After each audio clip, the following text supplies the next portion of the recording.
How do you do, ladies and gentlemen? What's the real truth about Citizen Kane? It'll probably turn out to be a very simple thing.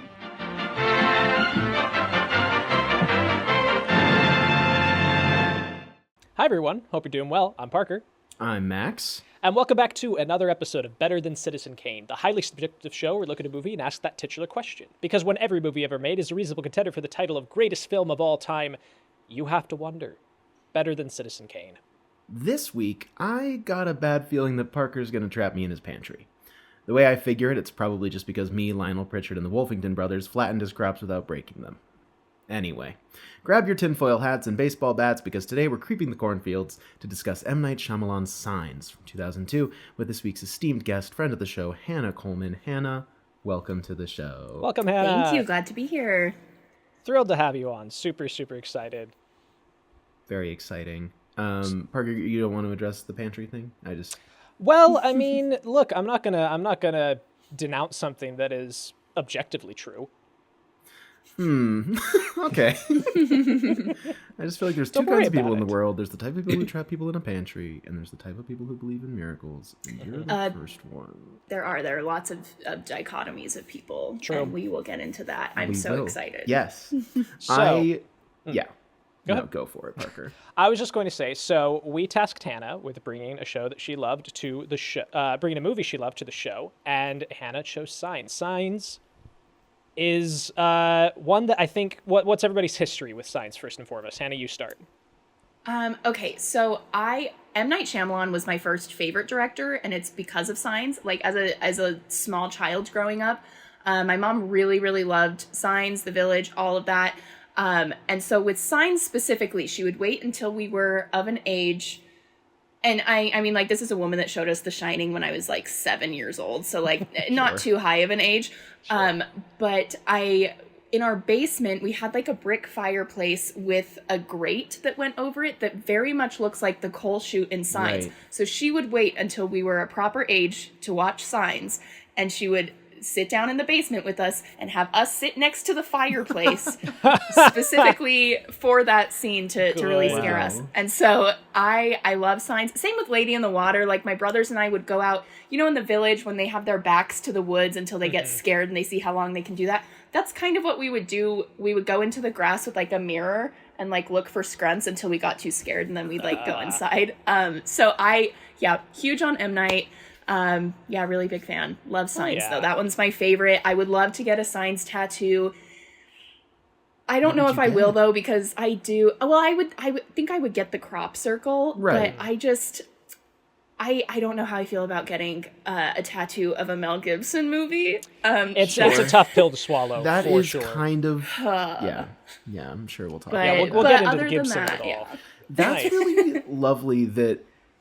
Like, it's not just because usually, like, I feel okay because we do need to talk about Shyamalan as like his reputation with people because we're all roughly within the same age range, right? So it's kind of like by the time we're growing up, like, Spielberg is still kicking, he's still around, he's still making Catch Me If You Can, of course, and Minority Report are the same year as this movie. Yeah, War of the Worlds very soon after. War of the Worlds is like 2 years after this, and I think it is really interesting of like obviously for the children of the 70s, 80s, and 90s, there were kind of these iconic Spielberg movies that they could latch onto. And those carried over to every generation since, I imagine. But, like, for us, like, by that point, Spielberg had kind of basically moved on. Like, you get Crystal Skull, and, like, Parker, I'm sure you were 12 watching Catch Me If You Can in your bedroom going, yes, cinema. But, like, Shyamalan did kind of feel like, I mean, that's his whole thing, is he was held up as this guy's the new Spielberg. Yeah, right. But for kids of that generation, I feel like that was an exciting prospect, was just like, this is a guy who makes the movies. Like, he is a director's name that I knew super early, even if it was not always in the most positive connotation.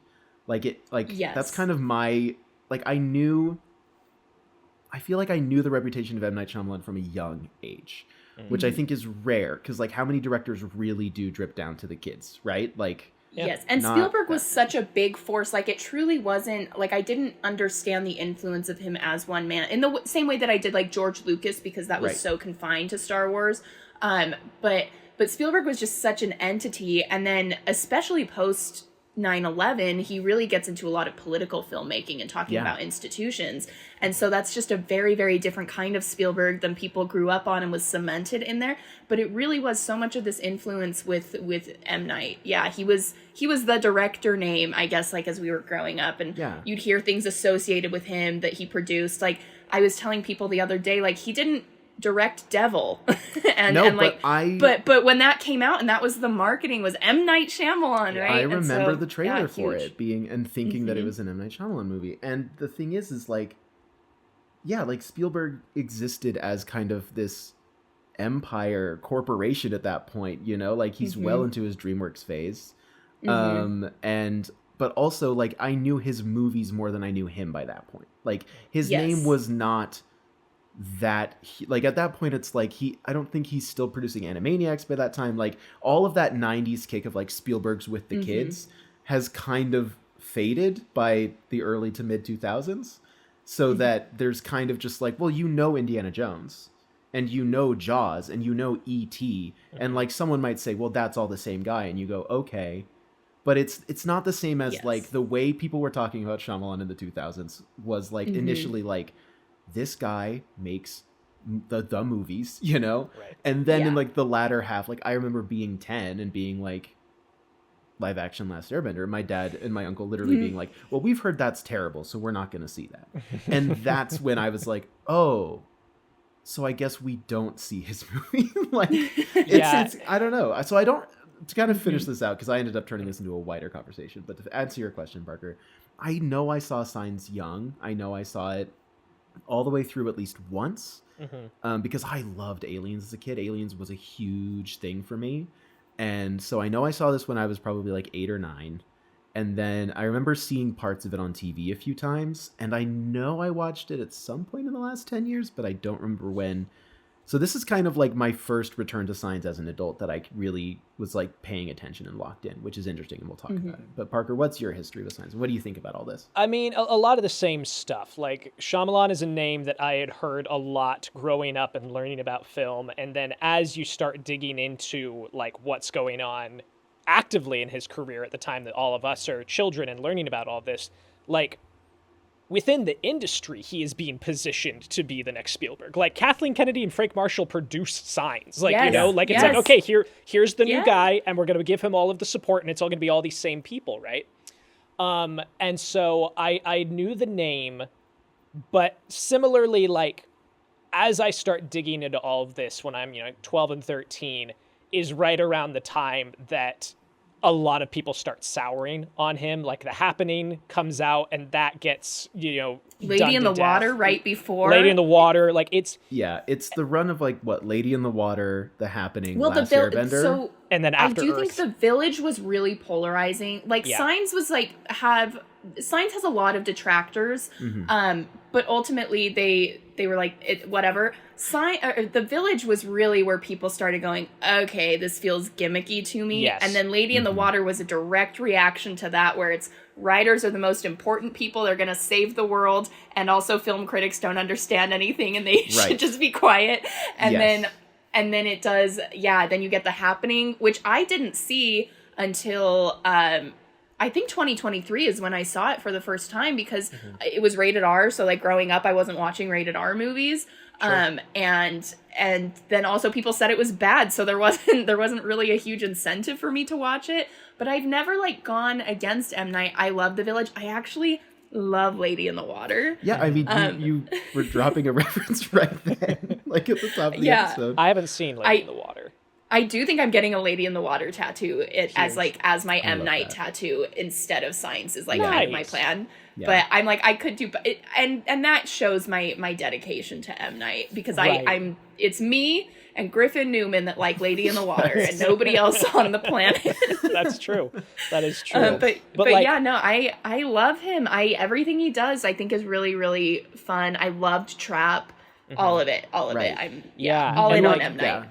as we're growing up and like hearing all this stuff, you mentioned this in one of your reviews for Signs, but like M. Night becomes like the punching bag for the CinemaSin style of internet film discourse, you know, like it becomes the Shyamalan ding dong and whatever. The Robot Chicken sketch. Yes. It did what a twist. Severe damage. That like, hit him hard, I think. But like, so that's, I'm growing up learning more about this guy before I've seen any of his films. I hadn't watched a single one. And the first Shyamalan film I saw was The Village. One of my friends really loved it, my friend Lizzie. And we watched it together. And I remember, like, we're watching the movie, and this is not to detract on The Village, because I like a lot of The Village. Like, genuinely, there's a lot in that movie that I really do enjoy. But we're watching it, and like 10 minutes in, I turned to my friend and I said, is this an Amish community? And she's like, shut up, watch the movie, shut up. But like, that was the first one I watched. And then shortly after, you know, saw like Sixth Sense at a birthday party, I think. Wow. And yeah, crazy birthday party movie.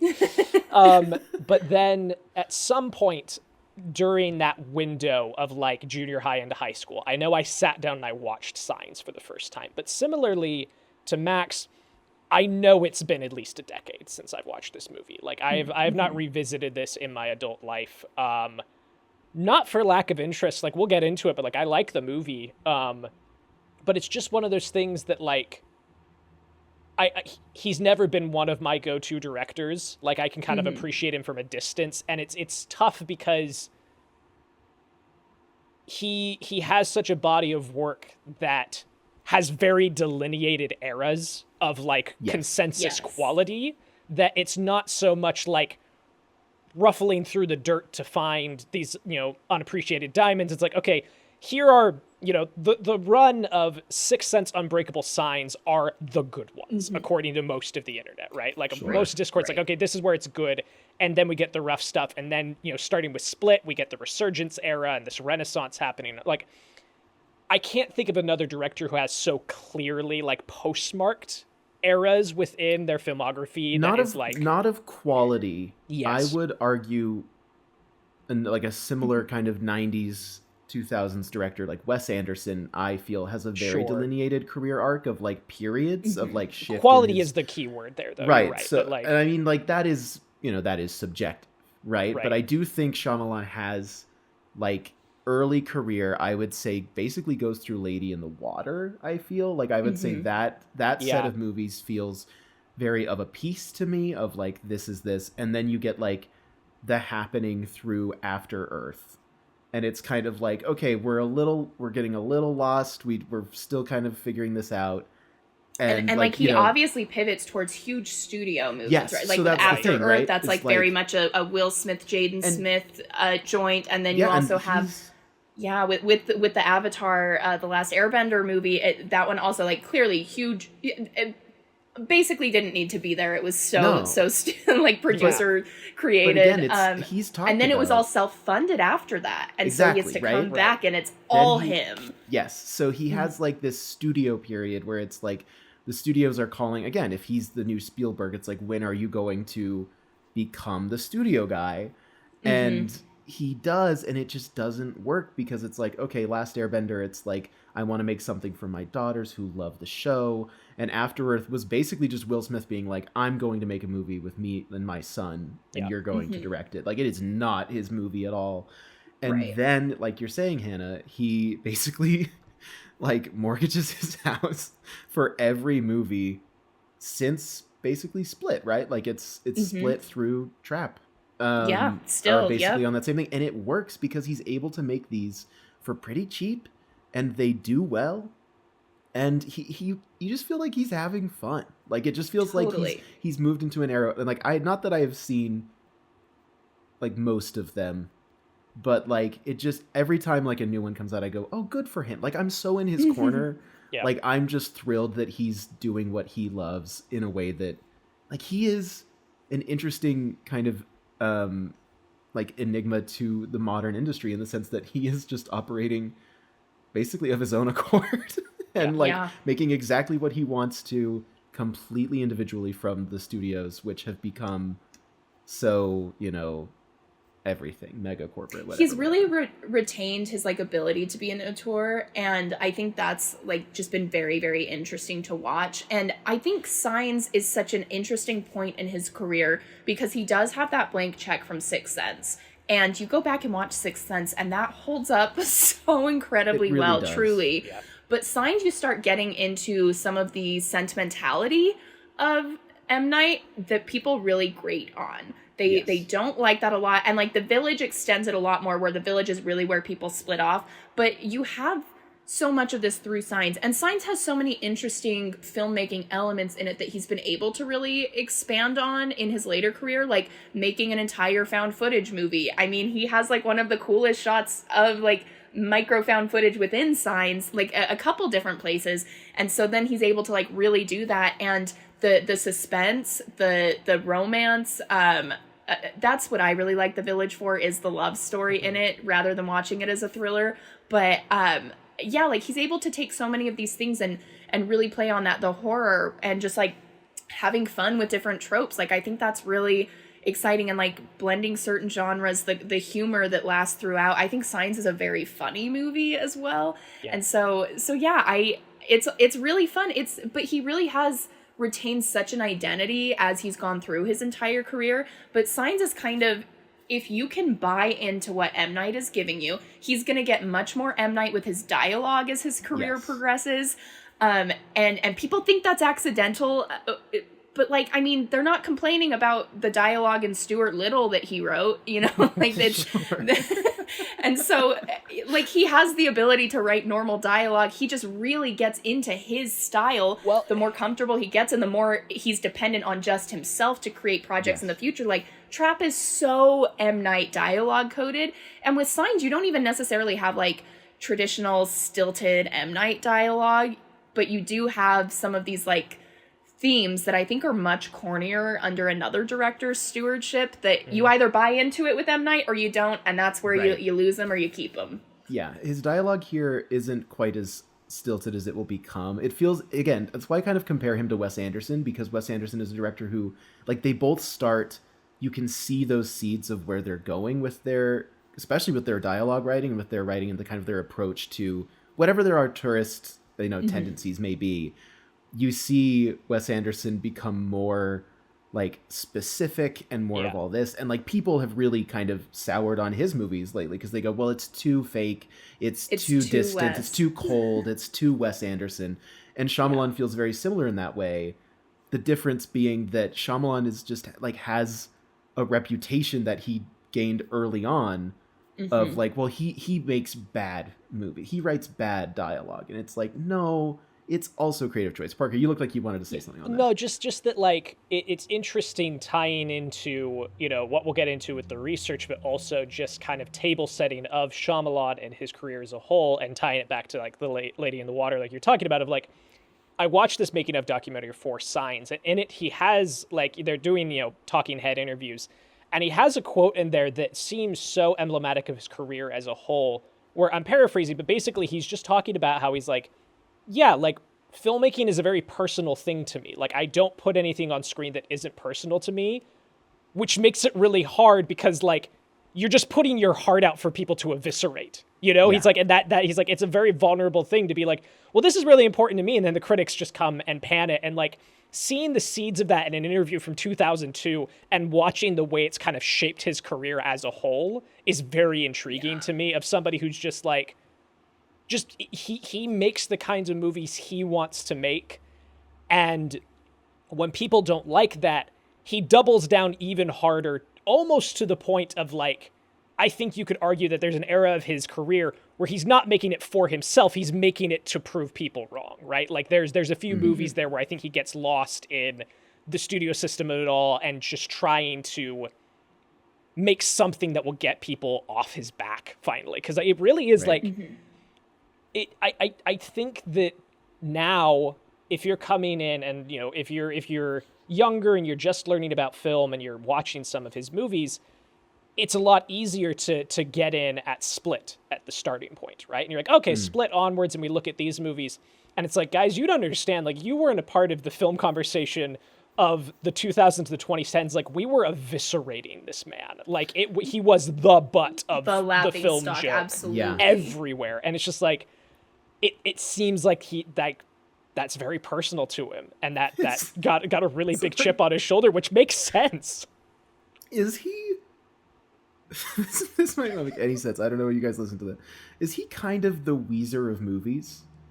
In the sense that his first thing is so lauded and perfect, and then they do exactly what they want to do, and they're trying other things, and they just move into a period of the 2000s. And again, I think he's probably, if Weezer was a director, I feel he's probably more talented than that. Sure. But I just mean, like, as far as like cultural ubiquity.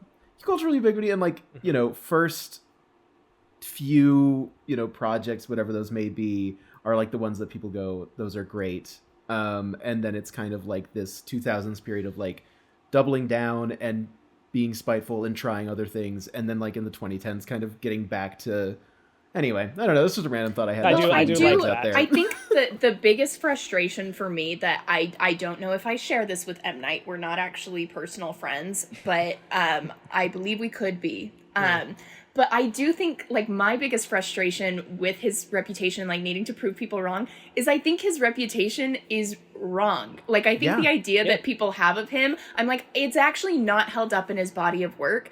Like, I went through his filmography today, and I marked all of the movies that I find are twist movies, and it is significantly fewer than people credit him as being. Let's address the twist of it all, right? Yes. Which is that, okay, like, my rumination over the past, like, 24 hours as I've rewatched the movie and been thinking about this is that, like, I think that M. Night is kind of the Stephen King equivalent of cinema, in the sense that it's like, okay, there's a lot of really good stuff going on here, but a lot of his endings lose people. Like, it's not even the twist of it all. It is the last 5 minutes of a Shyamalan movie frustrate a lot of viewers. And some people apply just the twist element to it, right?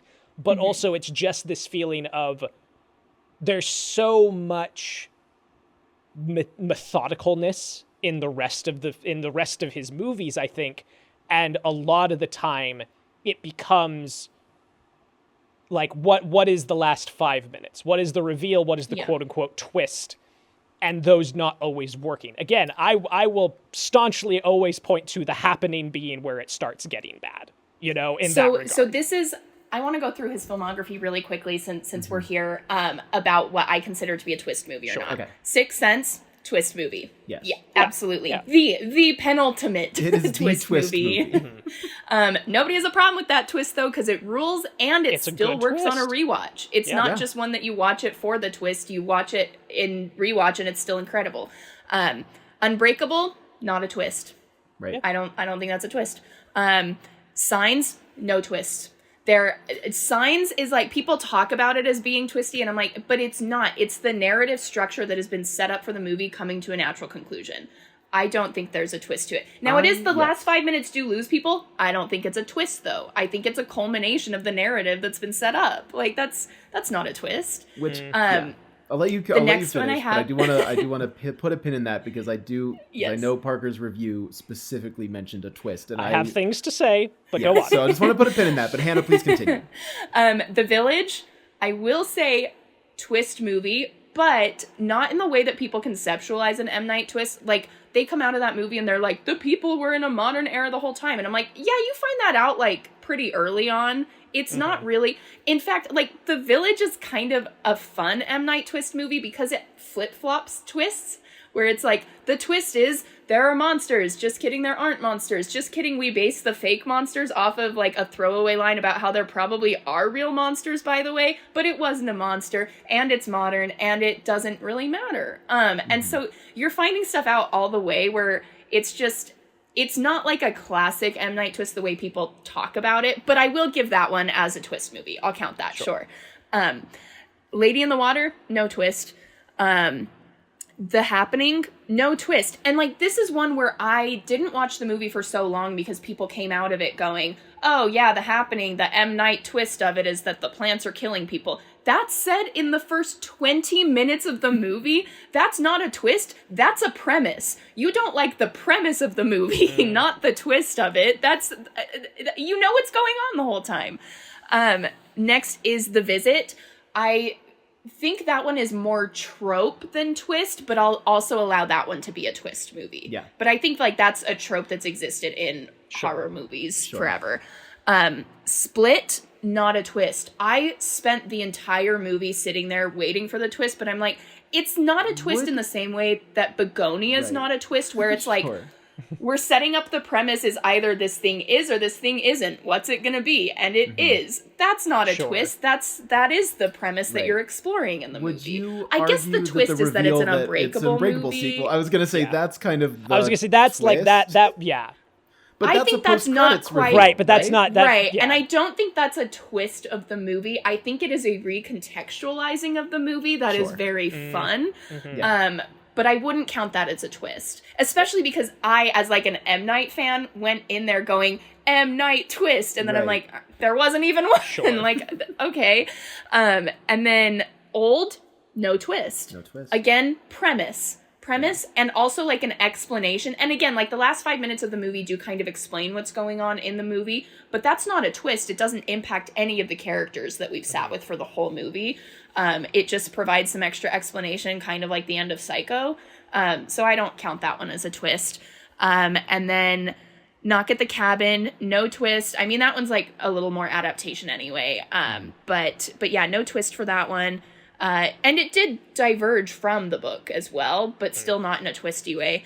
And then Trap, no twist, just some Looney Tunes going on. Like, great. So that's 3 movies in his filmography that are twist movies. Once again, is it just a Robot Chicken sketch that turned into a GIF that I think, well, that's the thing, is that I think it is, and like that's coming back to like my review of this movie this time, is that I deliberately put the word twist in quotation marks because I think that like when we talk about a Shyamalan twist, it is a shorthand for thing that people don't have the verbiage to explain, which is a recontextualization. That's not as snappy. That's not as internet good, right? But I do think that like Shyamalan movies are full of recontextualizations and reversals of information, right? And that isn't nearly as kitschy as what we would think of as a twist or a twist done poorly. But to your point, if we're coming to these 3, like, like one of them is the capital T twist movie, and it's really damn good, and it sticks to the landing every time. And something that you said that I think really stands out to me is that the twist in Sixth Sense doesn't ruin a rewatch. It enhances it, right? Like it feels like the same way that like The Prestige, you immediately want to go watch that movie again because you're like, oh my God, like the revelation, now I have new information. And or Psycho. Or Psycho. You're watching it knowing this, Yeah, and that's the thing that I think that people get soured on as time goes on. I'm speaking generally, but like it feels like a lot of the culture looked at movies, arguably like Signs, I think, where the revelation doesn't enhance repeat viewings. Like, I think that's part of the reason why internally I have avoided this movie for the past decade, is not because I don't like it, because I love so much of it. And then I remember I didn't know. I didn't know what was going to happen at the end of this movie, and we'll get to it in the summary, but like, when we get there, my 14-year-old self was like, oh, okay. And then I sat on it, and I chewed on it, and like, I got really upset at the rest of the movie, and I had to like stop for a minute. What's weird to me is like I still don't fully understand what you're talking about, because for me, the ending of Signs, I just go, that's the natural conclusion to this movie. Like everything comes together, and for me, it does enhance the rewatches. Where I'm like, but like, what is being like? Is it's him remembering what his wife said? Is that what you mean? No, it's well, that part. Okay, we'll get there. We'll get to the last 5 minutes of this movie. I have things to say. Let's get into We'll work our way there. Okay, well, but first, before we get into that, Hannah, what are your thoughts on Citizen Kane? Right, of course. So I just watched Citizen Kane for the first time, right? And I saw it in a theater, which I do want to do very exciting for me because I think that's how you should watch a lot of the classics, if you can. So I think the thing that I have to remember about Citizen Kane that makes it more impressive to me is that it was the 40s and not the 60s, because it feels like a very solid 60s movie, and I'm like, oh, he's doing this so early.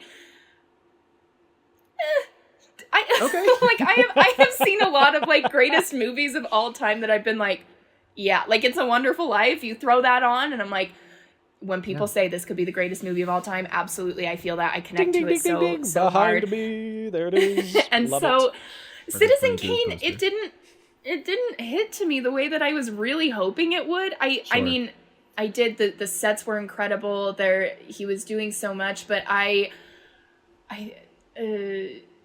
don't know. I would like to also do a little bit more. Like, I was really excited because now I can finally watch Mank, my last Fincher movie, and I had to put that off until I had seen Citizen Kane. But yeah, I don't know. For some reason, it didn't like coalesce to me, and like I'm sure the more I read about it, I think I am very of the people when it comes to movies. I really didn't put together who Steven Spielberg was until 2021 when I watched West Side Story and was like, dude, this guy can make a movie. Did you guys know that? And everyone went, Steven Spielberg? Yeah. Yes, for 40 years we've known that. What do you mean by that?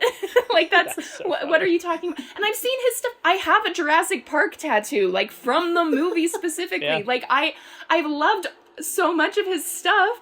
But like he was like just kind of this force, and I've heard his name. I've associated his name with movies because I do have a tweet from when Kingdom of the Crystal Skull came out where I was like, aliens, give it up, Spielberg. So funny enough, because like who's gonna tell Spielberg to give up aliens? That's all he should be doing. What do you mean? Also that poor guy, because he did not want to do aliens, and George Lucas made him. It is maybe my favorite. Like, go look this up, everybody. Go find the clip from the behind the scenes of Crystal Skull where Spielberg is talking about this, and he's like, we're tossing around ideas, and George comes and says, what if we do aliens? And I said, George, I've done aliens. I did E.T. I've done Close. I'm done. I don't want to do it. He says, you're right. Comes back a week later, he says, they're interdimensional beings. And I go, fine, George, sure, go, great. But do they have a flying saucer? Yes, so, they like, do. Yes, they do. So I've known Spielberg enough to associate him with like a movie that's come out, but not enough as like the cohesive cultural identity. And that's like why I did like Spielberg Summer, like the whole year deep dive. Like I now feel like I am close personal friends with Steven Spielberg. I had a dream last night where I was just chatting with him about movies. Like that happens a lot. And so that happens so much. I don't think I'd be starstruck if I met him. Like I'm like, yeah, hey, that's my friend. I talked Steven. to you yesterday. And so like there is so much of that, but like, yeah, truly, like M. Night was the first one. And so going back through, I don't know, Citizen Kane was okay, but it just didn't like hit me in the same way. But because I am such like a novice when it comes to the way I watch films, where like I was re-exploring like the most successful commercial filmmaker of all time. It's like that's what gets me into films, but then like going through the behind the scenes and like the technical work of it all to learn about it. But truly, I'm like, people would ask me like, what are your favorite movies? And I'm like, I like Pirates of the Caribbean, I like Jurassic Park, and they're like, I know those movies. Yeah, dude, everyone does. Like, I have like a very commonplace like understanding of film that like I've been able to expand upon. And so when it comes to something like Citizen Kane, I do think my appreciation for it will grow the more like I do look into it. I like to absorb a movie, figure out kind of how I feel, and then learn about the process, the impact, things like that. So I think there's only a place for it to grow in appreciation and like looking at how it represents America at the time and things like that, like what it is to be an American and the cultural impacts there. I think there is a lot of space for me with context to appreciate what goes on more, but just from an initial viewing, I was a little disappointed from its reputation based on what I saw. Which is why this show exists. That's kind of the premise of this show, actually. The premise of this show is, I don't know, if the greatest film of all time, like, we've talked about it so much, Parker. I'm like, oh. But just, it's like the fact that you're saying you're of the people when it comes to movies. The fact that you feel like, well, but if I do homework, I think I'll appreciate it more. Right. I think, like, obviously that was not the case in the 40s. People did not have to do homework. I think... Yeah. Yeah. that it's what we talk about with Citizen Kane, and we're just going to say it here before we talk about M. Night Shyamalan Signs more in depth, which is, 50 minutes in, which is, it is a movie that is the greatest film of all time, and we talk about it wrong because we talk about it for its technical, its technical achievements and its place in film history, which are important, but like the meaning of Citizen Kane at its time of release and creation has not carried over across generations, because maybe you could say that's because the movie inherently is not made to last. I don't know if I believe that. You could argue that it's because its legacy has overshadowed any theme or meaning that it initially had, because there are things in Citizen Kane that are still extremely relevant today, especially considering everyone who runs our country currently. Right. But mainly, technocrats and billionaires, and like it is relevant. And they have ugly houses. They're not trying to build the houses in Citizen Kane. At least have a gigantic fireplace. I want to feel like I'm living in the Baroness Bomber's house in Chitty Chitty Bang Bang. Why aren't you guys building it like that anymore? What's going on? Right. And so yes. So it's all that said. You are amongst friends here, Hannah. You can say that about Citizen Kane. Mostly, I'm just bummed because I have been so strongly holding on to this idea of and if I see Citizen Kane in theaters, it will click for me. It will make all the sense, and I will be like, it's a perfect film. And so hearing that from you, I go, uh-oh. But I feel like my boyfriend did cry at it a lot and was like, he's someone who gets Citizen Kane. I know. So often we're like, no one Citizen cries Kane to Citizen Kane. But he loves it. He loves it. Okay. And he's like, you just didn't get it. I'm like, I think that's true. Wow. I do feel like the last true. 4 years of this podcast has just been Max and I in a Renaissance style painting of Max looking towards the light of Citizen Kane, trying to find meaning, and me as the Faustian devil around the corner being like, Max, let go.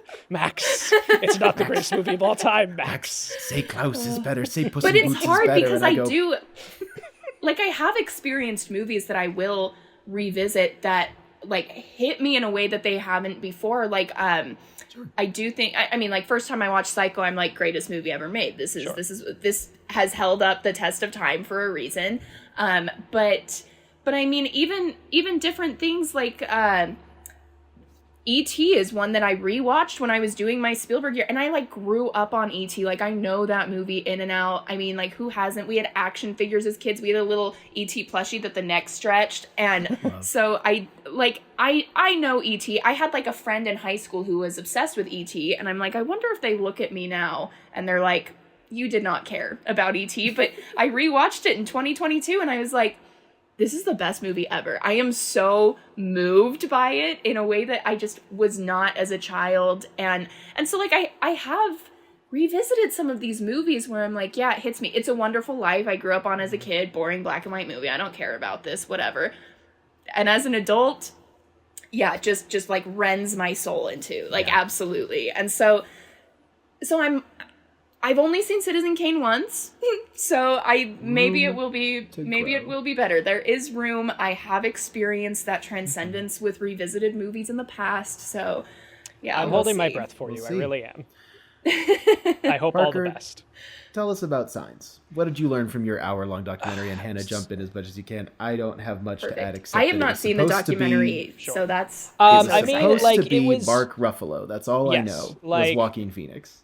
So interesting things about this movie is that, as Hannah already established, this is 100% still riding off of that blank check high of Sixth Sense. This man can do no wrong. He can do anything he wants. This is his third film, right? Third Unbreakable film. has come out, but that... Yeah, third Hollywood film. He'd done two before Sixth Sense. Yes. Right. Praying with Anger, and yes. What? Yep. And we so, know our stuff. but in the cultural consciousness, Sixth Sense is his debut essentially to a lot of broad people, and Unbreakable goes over fairly well. And it's interesting looking at these three movies as such a great trilogy of, and I talk about this in my review of M. Night maybe more than any other filmmaker does such a good job of hijacking genre to tell indie dramas, everything about these characters feel like it should just be in an awards campaign style film, but it happens to be horror. It happens to be superhero. It happens to be sci-fi. Yeah, that's like kind of what I alluded to with The Village, where it's like if you're watching it as like an M. Night thriller or like horror, it's not good on rewatch. It's like you learn the twist, you learn the premise, and you like move past it. It sucks.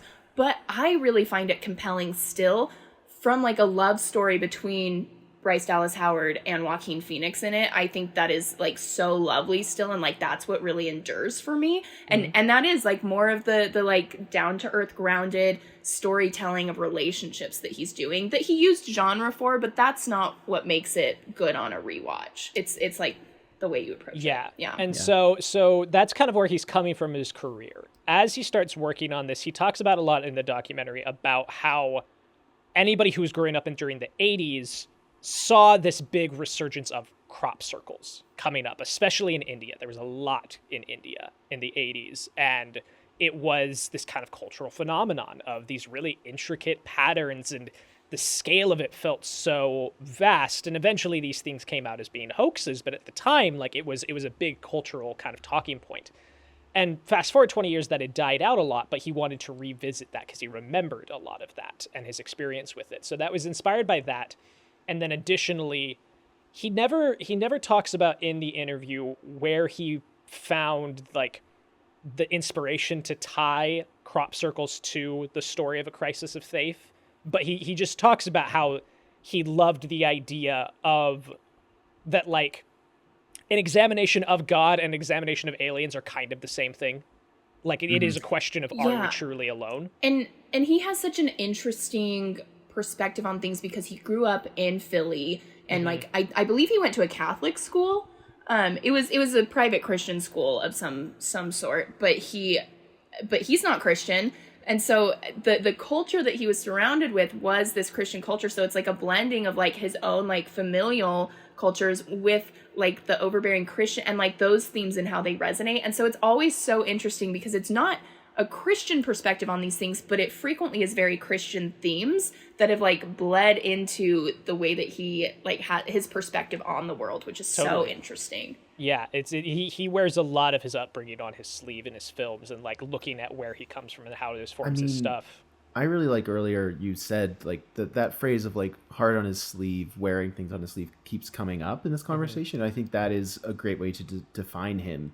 Especially, I think that's why he faced such scrutiny in the 2000s at a time when like emotionality and sentimentality are kind of dying in the face of cynicism online and in media. Like it is, yes. No, please go ahead. Well, I was just going to say like, it is like, it's interesting to me that this is, he has this quote. I read this interview this morning where he was talking about, the interviewer is like, why has faith been such a strong theme in your last 3 films? And he said, for some reason, I just kept pounding away at this until I get it myself, which is kind of a guy waking up to his potential and who he is and the things around him.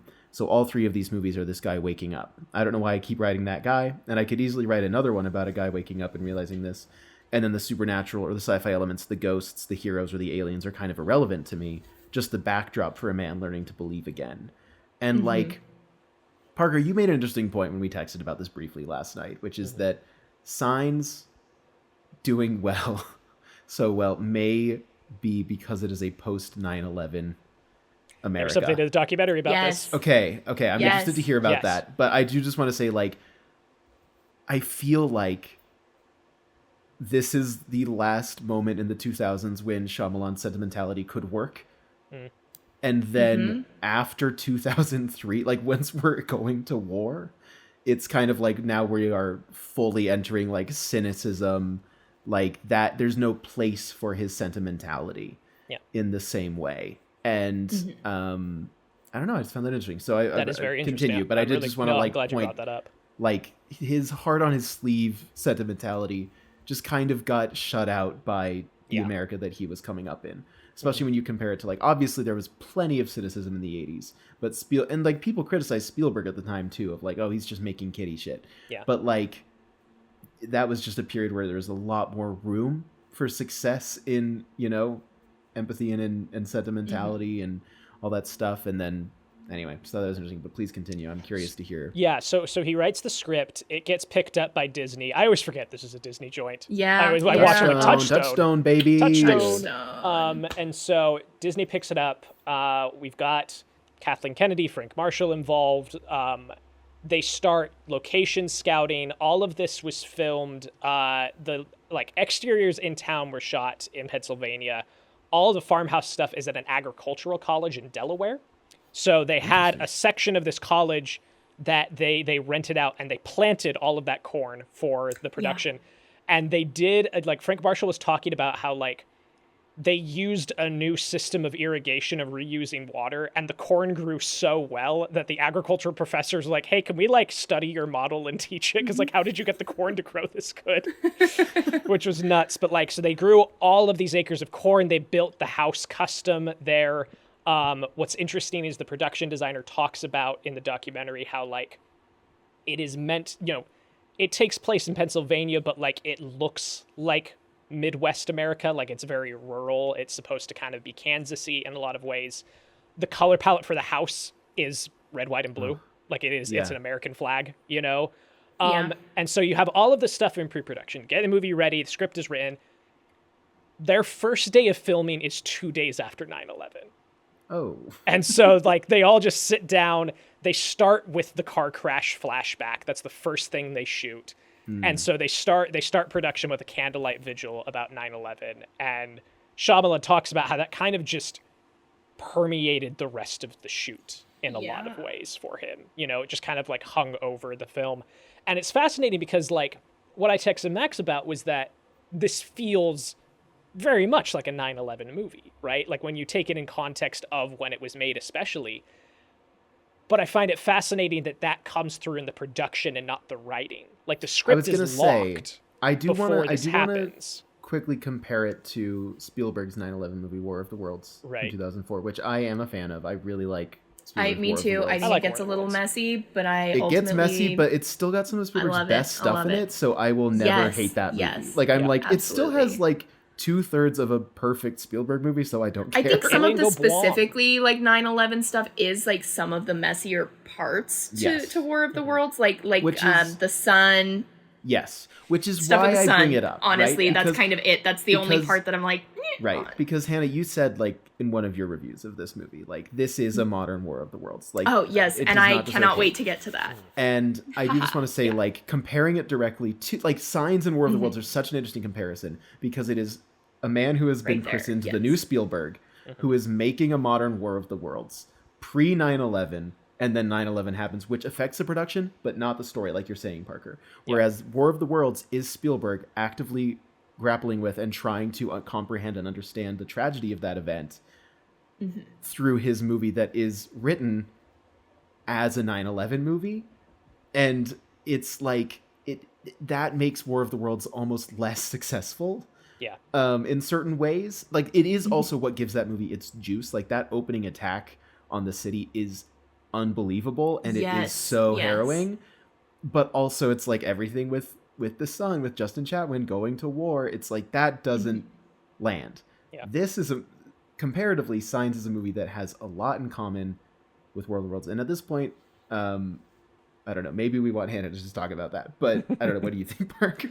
There's few. Well, okay, go ahead, Hannah. What do you got? Okay. What do you got to talk about? Yes. So I think it's really fun because I forgot that there's literally a line in the movie from Joaquin Phoenix where he's it's like War of the Worlds, but I do think it's okay. So when I brought this up to my castmates today at rehearsal and I'm talking about Signs, one of them goes, "Oh yeah," and shows me a video of some CinemaSins type guy going "Oh, they came to the planet of water when water hurts them." And I'm yeah, and in War of the Worlds, they came to the planet of bacteria when the bacteria kills them.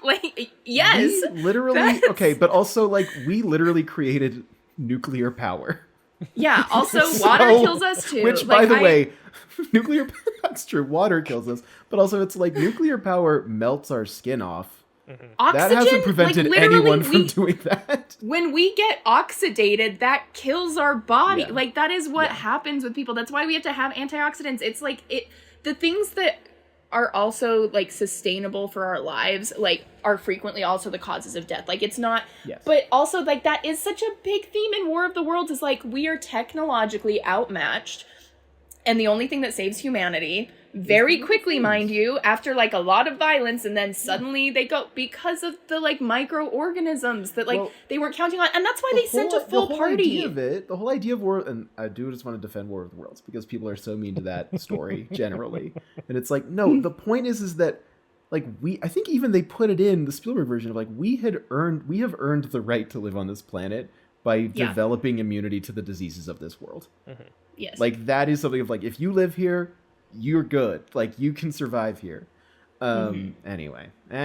So like I know people also think it's the solution of water that's presented is a little heavy-handed. I fully disagree with that. Like when Ray Reddy is like, the way I see it, they're not putting these crop circles by water, and it's like that feels like a stretch, and then he goes, man, I don't know. I just don't think it's going to be worse than here. And it's like, sure, dude. And Why then not? when Graham goes back to his family and is like, well, I heard a theory that they don't like water, the kid's like, yeah, that sounds made up. And it does, because it's these adults in this world trying to comprehend this horror, and they're grasping at any solution to it, right? And like that's what makes it so fascinating is like it is like we have so many of these alien invasion movies, right? Like you get Independence Day where it's like that's so high level where it's like we're going to get in the ships and this is the military decision to go after this and blah, blah, blah, we're going to create viruses. That's so different than this is like a regular family. It is so micro in such like a massive event that's happening, and it's like, how is this one family on a farm going to deal with something this huge? And it is. It's dad is trying to stay calm, and he only breaks down at dinner, right? Is when he finally like lets it in and like starts crying about it, because it's like, yeah, you just kind of have to like roll up your sleeves and figure out something to do. You can't just sit there hopeless.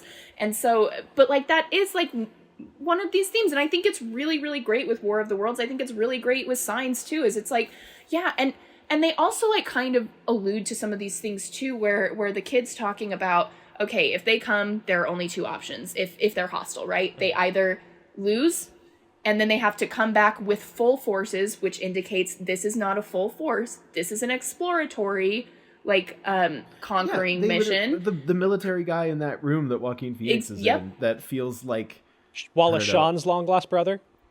Incredible, strange performance. Love it so much. It's so strange and off-putting. Have you guys seen The Man Who Wasn't There, the Coen Brothers movie? There's a scene in that where she comes to his door and she's like, I know why my husband was killed. It's because we saw a UFO a year ago. And that scene just taps into like this really bizarre, like conspiracy kind of almost Lynchian energy. And this scene with the military guy has a similar energy where it's like, we're just kind of going about, you know, a trip into town, and then suddenly Joaquin Phoenix just like looks to his right, and this guy's like, I'll tell you what it is. I know exactly what this is. And you're like, whoa. Right. And so like that is like, this is not even the full forces. So when they come down and they're like, why would these aliens come down to Earth when like 90% of the Earth is water and that's going to kill them? It's like, yeah, that's why they sent them. This is the initial the dinginess of it force. Is not what gets me about the ending. We'll talk about it, but it is. I like promise I'm not is, in the we're cinema. building so much I think that is for what makes it like a modern War of the Worlds. Is like obviously it's alien invasions and they're hostile, and it's people like trying to navigate that, and it is like on a smaller scale. But it is like the ending of Water catches so much flack in a way that I don't think I've really seen that for the organisms in War of the Worlds. Because that's just like, it was the initial alien story. And so like with War of the Worlds, so people like embrace that and they're like, wow, what a good thing. But for some reason, people cannot handle that with water. And I'm like, I just don't think that's the biggest thing. I don't think that's the biggest people criticize the Spielberg movie for like, the birds. It's so interesting because people think that the Spielberg movie invented that ending, which is so strange. It did not. Right. It's like, guys, what are you talking about? But you know, so they're making the movie. M. Night talks about how a lot of his inspiration is like The Birds specifically is a huge reference point for this movie in the way that it deals with kind of the impending dread of something not feeling right and focusing on a small group of characters.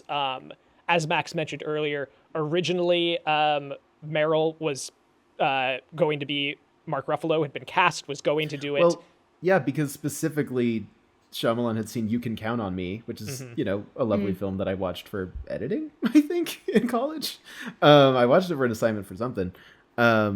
and it's like literally it's like Mark Ruffalo and Rory Culkin. So we're just gonna reunite these two actors, and then Mark has a surgery and can't do the film anymore. Benign tumor behind. They bring in Joaquin Phoenix a week before they start filming, which is so impressive because I do have to say, like, and we can get into the Gibson of it as well, but honestly, such incredible performances from Joaquin and from Mel Gibson. Like, so good. And like, there are just so many times I'm like floored by Mel Gibson, and I don't think he's the only one who can do it. I don't think that justifies keeping that man employed.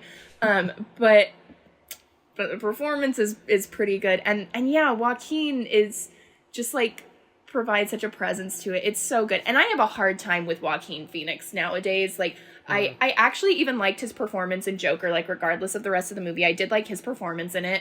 But everything after that, I, like, feel like because of it, I can't take him seriously. Like, you get The Beau is Afraid, you get The Napoleon, you get... I have a hard time watching him in things now, but man, Signs, he's so good. He's so good. There are a lot of moments in here that he really does work for me. I would agree. I have a hard time with Joaquin Phoenix. I don't know what it is. I don't like him in almost anything. Like, I just for some reason I just don't like.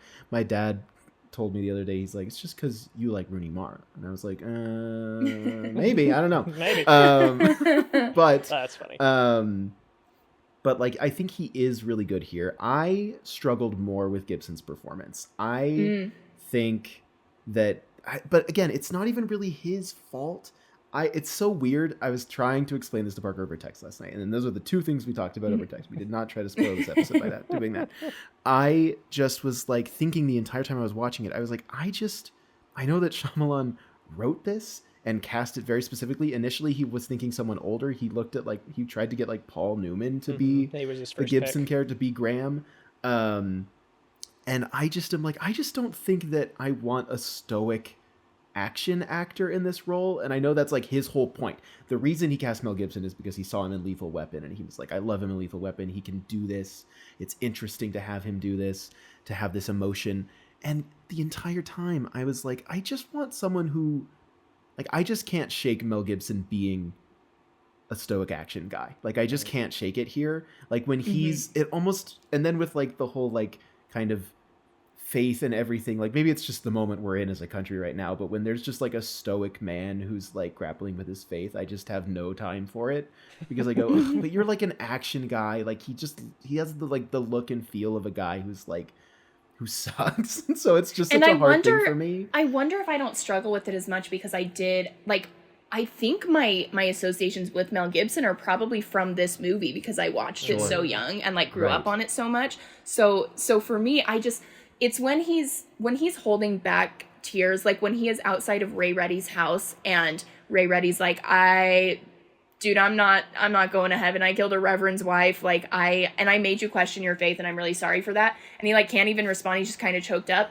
And I like how much restraint he shows in a lot of places where he's trying to be very stoic, and it's like, it's hard for him. And then when he does have those moments where he breaks down, I think it is so effective. Like, he's just got those big old bug eyes that, like, when they are glassy with tears, I'm like, I find the it emotionality so from Gibson hits for me. It's everything else that, like, it's the awkward stiltedness that I don't think he quite lands. It's him, because this movie is funny, and it's written with humor around him. Right. Like, it's him doing the whole, like, I can't curse. I'm insane with anger. That stuff is funny, and yet I don't get it from him. Like, that stuff I struggle with more.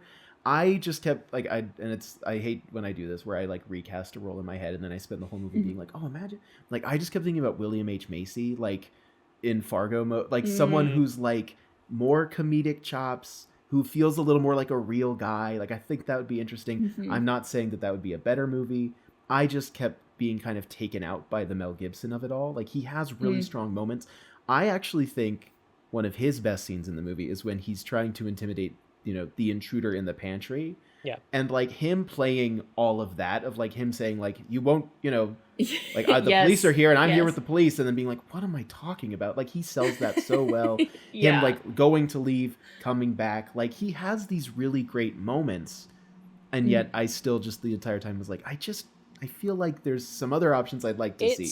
But like, M. Night got exactly who he wanted for this. So I totally. And I do wonder how he plays. Like, it does make me curious about the kind of person he was before his wife died, where it's like, I do feel like he is very affected by grief, which obviously is so baked into the story, but watching it, it's like, yeah, I wonder how much of this is like, yeah, this dude is truly going through the motions. Like, he is so far removed, and he's like really struggling. And when he was a reverend, he was just like a normal reverend and like more full of life. So I think that is like also an interesting thing to think about is what was he like before? And then at the end, when he's like returning more into that and stepping back into that life, like, how are those kinds of things going to change for him as well? Sure. Yeah. It's, I feel like what's tough about it is that we start seeing some of the inklings of, like, you know, Shyamalan style dialogue start showing up in this movie, maybe more than the other two before that.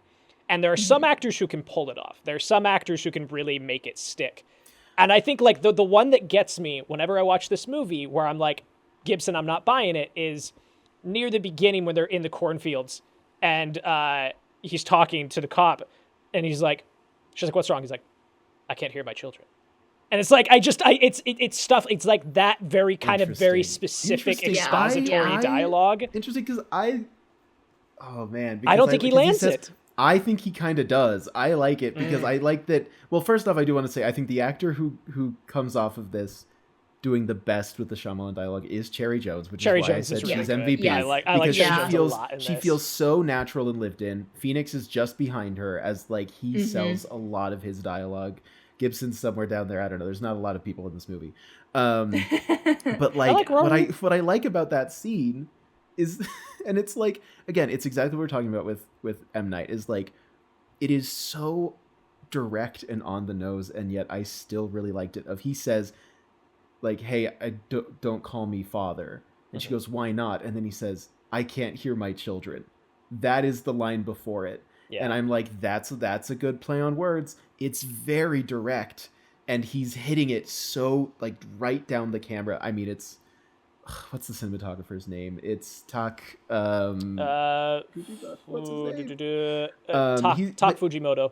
Tak Fujimoto. Yeah, he did Silence of the Lambs. Yeah. And so anytime someone is looking directly down the lens, I'm always like, I'm feeling Fujimoto here right now.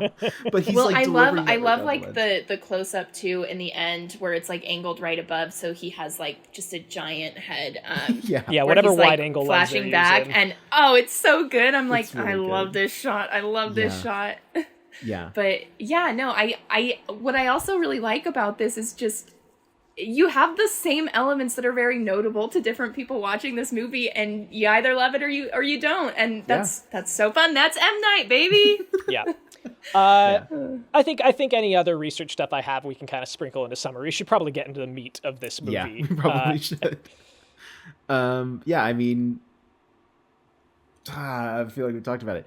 I mean, we'll just hit kind of we'll hit the basic plot points. And Graham Hess, he's a former reverend who lost his faith in God after his wife died in a traffic accident. Veterinarian Ray Reddy. It's a terrible way to go. It's so sad. I was watching this with Ellie, who hadn't seen this before, and was like, oh my God, like that, like, M. Night, why did you do that to her? Like, that is such a terrible way to go. It is. Yes. Man, and like this is maybe my favorite Mel Gibson moment in the movie, is in the flashback where she's like, do you understand what I'm saying to you? And he goes, Carolyn, is this the last time I'm going to speak to my wife? Yeah. She's like, yeah, it is. It's a good that moment. is like those two are really doing great work. It's really good. Whew. Yeah. I mean, we have his son Morgan, who has asthma, played by Rory Culkin. We have his daughter Beau, played by tiny Abigail Breslin. She's so good. When she's sitting, when he goes to find her after the dog has died, and she's like sitting kind of with her legs crossed, curled up into a ball on the. I was like, she's like as big as his head when she's curled up. Like she's so tiny, and she's so good. And I was like, she's little. They both look like such ghost children, both in the movie and like on the DVD case. They're very ghost child coded. Like if you did not have a crop circle on that DVD, that would look like a Victorian Absolutely. child movie. And she leaves unfinished glasses of water around the house. Merrill, who is Graham's younger brother, played by Joaquin Phoenix, is there. He's a former minor league baseball star. Never made it to the big leagues because of a habit of swinging at whatever came his way. Immediately, I hate the scene with the. Anyway, go on. Immediately, there are some signs, I suppose you could say. Dogs. Immediately. It starts with the crop circle. It starts with the crop circle, and then we literally fade to black, come back up. He's called the police about the crop circle. I really appreciate how simple the setup is here, because it's again, to your point, Hannah, it's this is an alien invasion story about people who live in rural America seeing it on their TVs. Yeah. Right? And experiencing it in real life, but not knowing what's going on. And that is kind of the real difference. I also love how punctuated everything is with conspiracy. So even when you're getting the information, this is something I really appreciated on this rewatch, was even when you're getting the information where it's okay, this actually is happening and it's not a hoax. The news was this might just be a very elaborate hoax, whatever. But then you get at the bookstore with the shop owner going, this is just a ploy to sell more sodas. And then you get people who are, you get people who are going, this towards the end, they start talking about it. I mean, there's so many theories on the news about the ships in the sky where it's, they're actually still there. The birds are flying into them, whatever. But then at the end, when they turn on the radio, it's just some guy being well, I don't think they were here to harvest our planet. I think they were here to harvest us. And it is so there's not a consensus even when you have a verifiable real event going on. Which I mean, the alien design in and of itself is meant to be kind of indecipherable, right? We see that they are a humanoid, but they literally, the effect of her scream appearing on its back because they have the camouflage is really kind of freaky and weird. They're very, they're shifting, they're aliens that change and you can literally project onto them whatever you believe, right? They are literally receptacles for belief and image, and whatever is your reality is reflected by them, which is a pretty good design element for these aliens. Violent animal behavior. I mean, their dog tries to get Bo, and Morgan has to kill him with a well, in the fork. immediate scene right after the crop circle is they go into the house. Dog pees on himself, and they reference that later. And so as being a thing. So you are seeing it just sprinkled. Yeah, in. it's another one of those things that M. Night is so dedicated to, almost to a fault in some areas, of setup and payoff. That is a huge element of his entire filmmaking oeuvre, and the entire opening of this movie is just littered with all of them. And you're talking about Max, the dog getting upset by the aliens and attacking the kids, and then later on, the dog getting left outside. Ellie was just does M. Night hate dogs? Does M. Night just really did a dog mess M. Night up as a child? I have no idea. No, M. Night put in that second dog death for me specifically because aliens are my greatest fear. I am so cosmically afraid of the concept of life out there being able to reach us, that unless we're able to go meet them in space somewhere, if they can come to us but we cannot go to them, then our existence only continues at their pleasure, right? They allow us to survive. Yeah. Absolutely. So I don't care if it's a friendly botanist E.T. helping me through my parents' divorce. I'm killing myself. I'm not dealing with that. I'm not figuring out if they are friendly or not, because that can change at any instance. And all of the alien abduction stories are you wake up and you're frozen. You don't even have the ability to kill yourself, and then they probe you and send you back and wipe your memory, so you don't even have the memory to kill yourself. I'm just not risking it. I'm just out of there immediately. I don't need to deal with something that I don't need a godlike figure over that. I've got one god that I hate him. It's fine. I don't need anything further than that.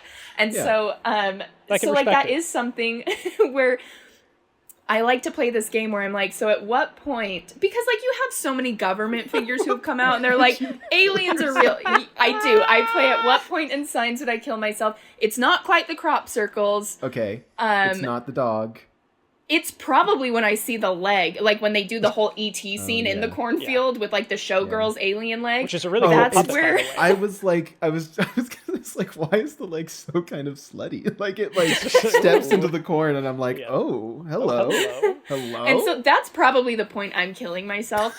But like, if for some reason I'm still alive by the point that the aliens are coming down and I boarded up windows, they kill my dog, I'm back in the fight. Like, Okay, all right, let's Yeah. go. Let's Brings go. you back in. I get that. Yeah. The first like major sequence in this is thrilling and terrifying, and let's talk about the sound design really quick, because goddamn, shit. every time an alien is running around on or in the house, I just go, ew. I don't like the sound of their the pitter weird patter thump. of their feet. The pitter patter is because it's the idea of them being that big and being able to run that quickly all around really freaks me out. Like I don't like that they're live. Oh, they're scurrying. Ugh. Yeah, they're scurrying. What's The so idea of big interesting things scurrying is, like, is terrifying. Yeah, so when they're developing all of this, they brought in like A real alien. yes, they brought in a real alien. What do you think? They brought in like a very accomplished like female modern dancer, and they shot her in front of blue screen to get movement figured out, and they have like test footage of the like Brazil handheld birthday party with her like one-to-one motion captured, and it looks too ethereal. Like there's nothing threatening about it. Like it's otherworldly, but it's not scary. And so they took the base of her work, and like she's holding herself with shoulders back and like very, point toe as she moves. And they took that for the bottom and they hunched the shoulders on the top. There you go. And which I think is a really so interesting weird. like juxtaposition between these two. I love when movies have to design an alien. That was my favorite thing about researching Nope like 2 years ago when we did it for the show, which is one of my favorite movies of all time, is like all of the energy and effort people put into being like, how are these things gonna move? What are they made of? How do they work? I go, that's so fun. That's so exciting. And to your point about like the camouflage that they had, ILM did a series of tests where like that was the gimmick, right? Like there was the shot of Mel Gibson looking under the pantry is supposed to be like the back of the pantry wall with crackers and stuff, and then eyes open like on top of that, like he's just blended it completely. And they showed it to M. Night. No, it's not in the movie. That was the intention. Okay. And so they show it to M. Night, and he's like, it's too sci-fi. Like, the movie needs to feel grounded. That feels too flying saucer to me. Okay. And so that is kind of my issue with the alien at the end, with like her scream appearing in it. I'm like, that kind of goes a little too far for me. Sure. I think it's a little cornbally, but I just love the approach cool of like in the reflection of the TV, and then when we get up close to its face, I go, don't do that. Like that ages it, that dates it. It's a bummer because there's a lot of practical stuff going on with the aliens, which is really cool. So like the leg is real in the cornfield, and the arm, the hand coming out from underneath the pantry door is a prosthetic. I could tell that looked which they brought back again. And like they were like creating so many of these special effects too. Like that was like still a very big technological feat, even with like the CGI'd alien, because CGI was still so new with things. I do think it's what ages it, but also M. Night very much reacts to the criticism of the bad CGI alien in creating entirely practical monsters for the village. Right. And they're a cool design. They're good. I like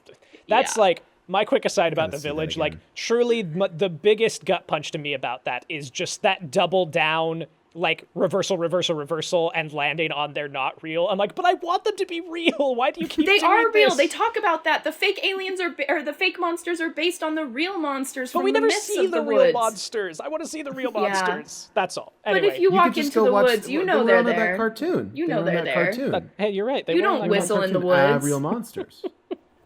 I just want to say earlier, really quick, I didn't get to say it earlier, when Hannah said, science has a lot of detractors, I wanted to say, well, yeah, they need them for the cornfield. I just want to say that, because I'm like, if I'm making my I thought of my Real Monsters joke like an hour ago, and then just... Max loves to just sit and stew on a joke for a while. I do. Well, I had it ready, and then it was like 10 minutes went by, and I was like, I can't say it. I can't bring it up now. I'm forcing it in now. I understand. Okay, so when they see that first silhouette, when they look out... Spooky, very scary. Them running around. I mean, you get the comedy of the scene as well. We already talked about of like I'm insane with anger, and like that. But whole I like my so skin good. crawls when like when they run past each other and then they're like looking on the roof and they're like, how do you get up there? And it's like, oh, okay, yeah, like the alien's right there. But then it's the swing getting hit as like it's going away and like distracting. That is what makes my skin. I don't need anything behind me. I want you in my vision. It's one of the strengths freaky of the film, which is where I think like the rough CG of it kind of falls apart a bit at the end, is like the movie is doing such a good job of implying these aliens and like really making that work that it does feel like a very kind of odd like filmmaking switch at the end to like have it's it alarming when it's just there. Yeah, it's just there, and the effect doesn't quite hold up the way you want it to when all the rest, like that's the thing about practical in-camera work using the camera and editing to your advantage, is that like nothing about that scene on the roof has aged a day, right? Like that effect of the swing still getting hit is still as like horrifying today as it was when they first filmed it. And like that's the thing that I think where a lot of the strengths of the movie lie, absolutely, is the approach to these aliens does a really good job of that. So the next day you get, around the world crop circles. Very, opening of Close Encounters kind of vibe as well. But I shouldn't even make that comparison. That's unfair to the movie. It's crop circles all over the world. Right. And, the sheriff is back. Baby monitor. We do get, I wanted to give Hannah a chance to call out one of her favorite lines.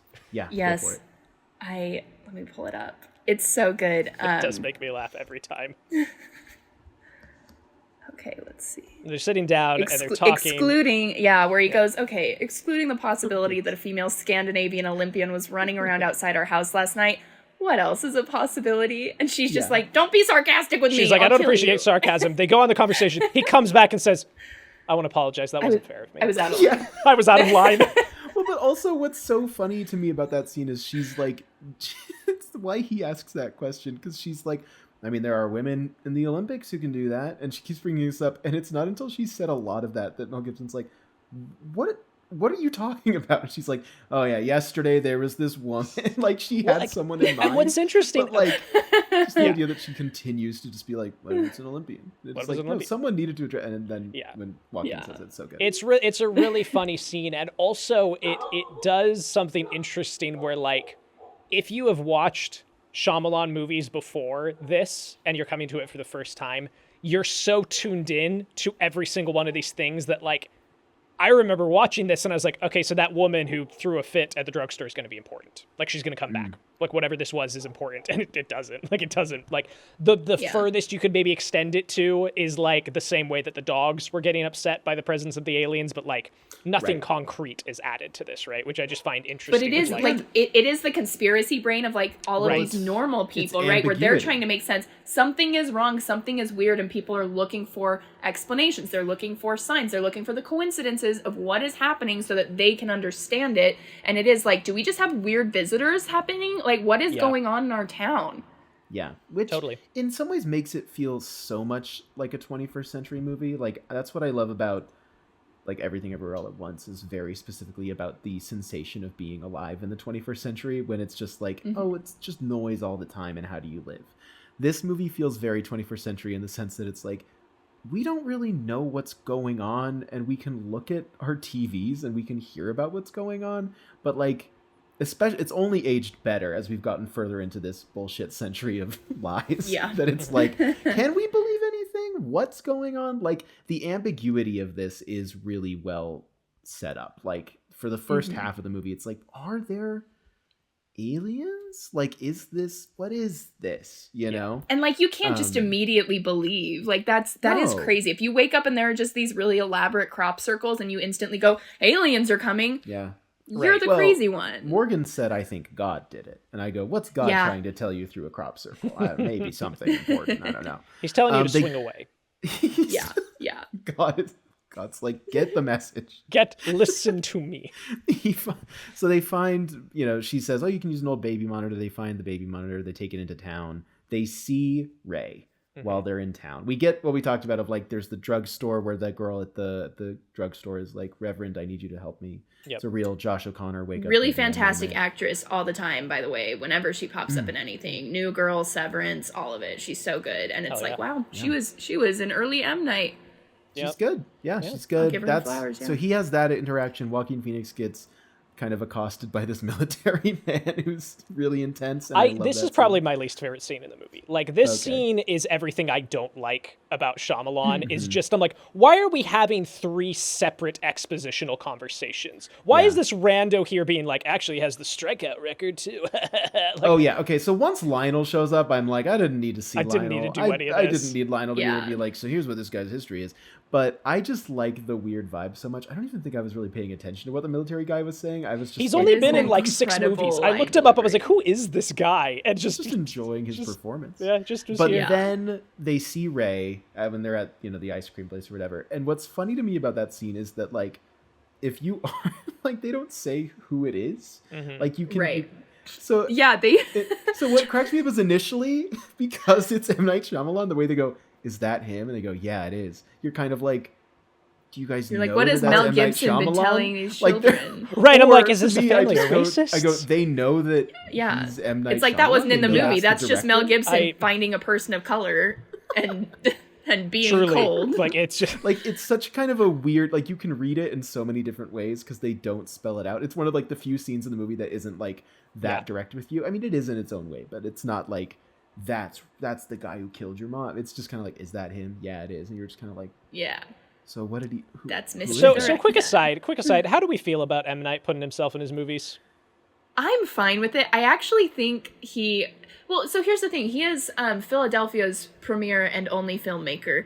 And he, like, I think about his background a lot and the kinds of movies that he makes and how well it's been received. And I'm like, yeah, if he wanted a career as an actor, he's going to have to put himself in movies. Like, it's, and I think that's probably something he experienced a lot, like especially like 2000, especially post 9/11. Sure. Like, if he had not had a breakout right before, I think that's really, really difficult. So I don't mind, because it's already so hard to find like South Asian actors in the first place, like within the Hollywood infrastructure, but particularly like more dark-skinned South Asian actors as well. And then like, it's so hard for him to like make movies in the first place.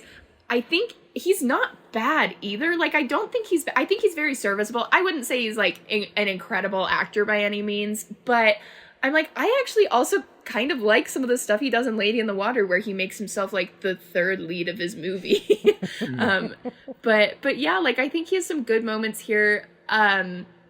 It's not like, I actually think I like his Lady in the Water performance more than this one. And the cameos are fun. His little Hitchcock cameos, those are fun. I can totally get. Like, I'm always down for a director like cameo. The Village. It's like, yeah, whatever. You have like 2 lines of exposition as a cameo. I'm always curious about like when he puts himself in like narrative load-bearing roles. You know, I think he's okay fine. in this one. He's fine. He's fine. I don't think he's bad here.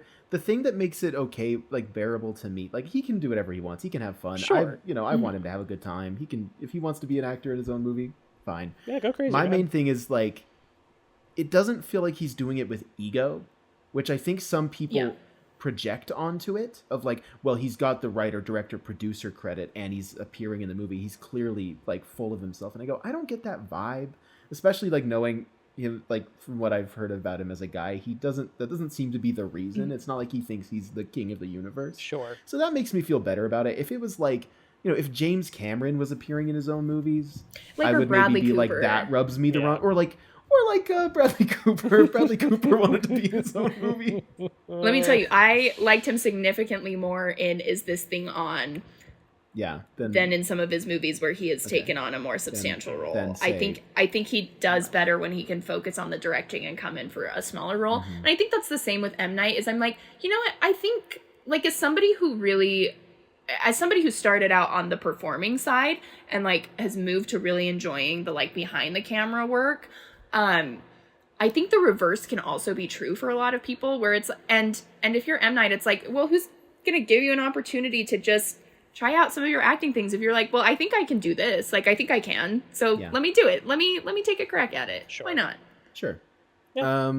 My favorite, I just want to highlight my favorite shot in the entire movie, because they go home and then the baby monitor starts acting up and they're hearing the voices and they get on top of the car. And the shot going up Morgan's arm to the baby monitor against the sky, I'm like, it's a good shot. Amazing to me. It kind of floored me. I was bummed that it wasn't a backdrop on Letterboxd for my review. Yeah. Because it just so, like, at that point in the movie, it would be so easy to just go, and this is aliens, and it's aliens. And, like, we're literally hearing alien dialogue, and Morgan is saying they're talking. And yet the image of a baby monitor against the blue sky is so God-coded that I love that this late into the movie, we are still being like, God's still here, guys. Like, faith is rooted in this movie from beginning to end, which I think is impressive, because it would be so easy to kind of lose that as more alien stuff happens. But I had forgotten that shot, and I was kind of it's a really good shot. And speaking of this scene, I did want to spend a second.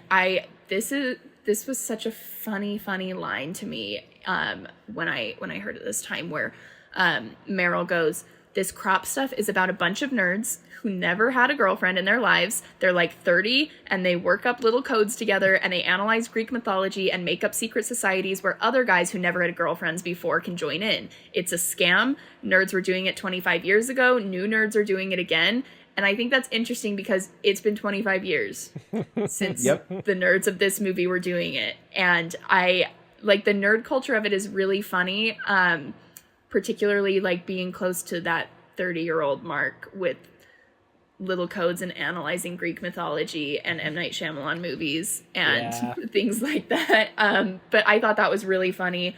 And I was like, in a revisit, we have like very different types of hoaxes now. Like we don't really have, they're coming up with different things. I wish they were still coming up with little codes together and analyzing Greek mythology and not just like feeding into the manosphere. Yeah, I was like, going to say, those nerds aren't just being, if they're doing anything Greek, it's like Greek words to describe AI technology that harasses women automatically. So that's cool. Yeah. But everything is still a scam. It is still everybody's grifting in different ways. So. I mean, that's the thing about this movie, is it's ultimately about like a rural Christian man not letting people watch the TV because he's afraid of what's going on in the world, and then ultimately having to do that. And then there's conspiracy. Like, it is very relevant.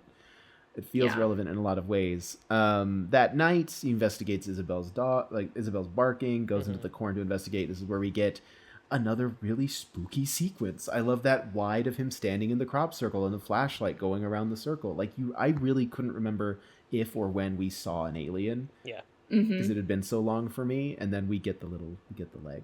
She's just like, what I really like about this scene too is that because I knew Signs so well, when I'm like revisiting E.T. again, and I'm like, oh yeah, we get aliens in like the cornfield, right? And I'm like, oh yeah, like E.T. I guess has a scene like this, and it's so similar, but it's like screaming E.T. in E.T. versus Showgirl leg of the alien, and I love that. I'm like, that's my little E.T. moment. But it is funny because I associated it first with Signs because I just knew Signs so well.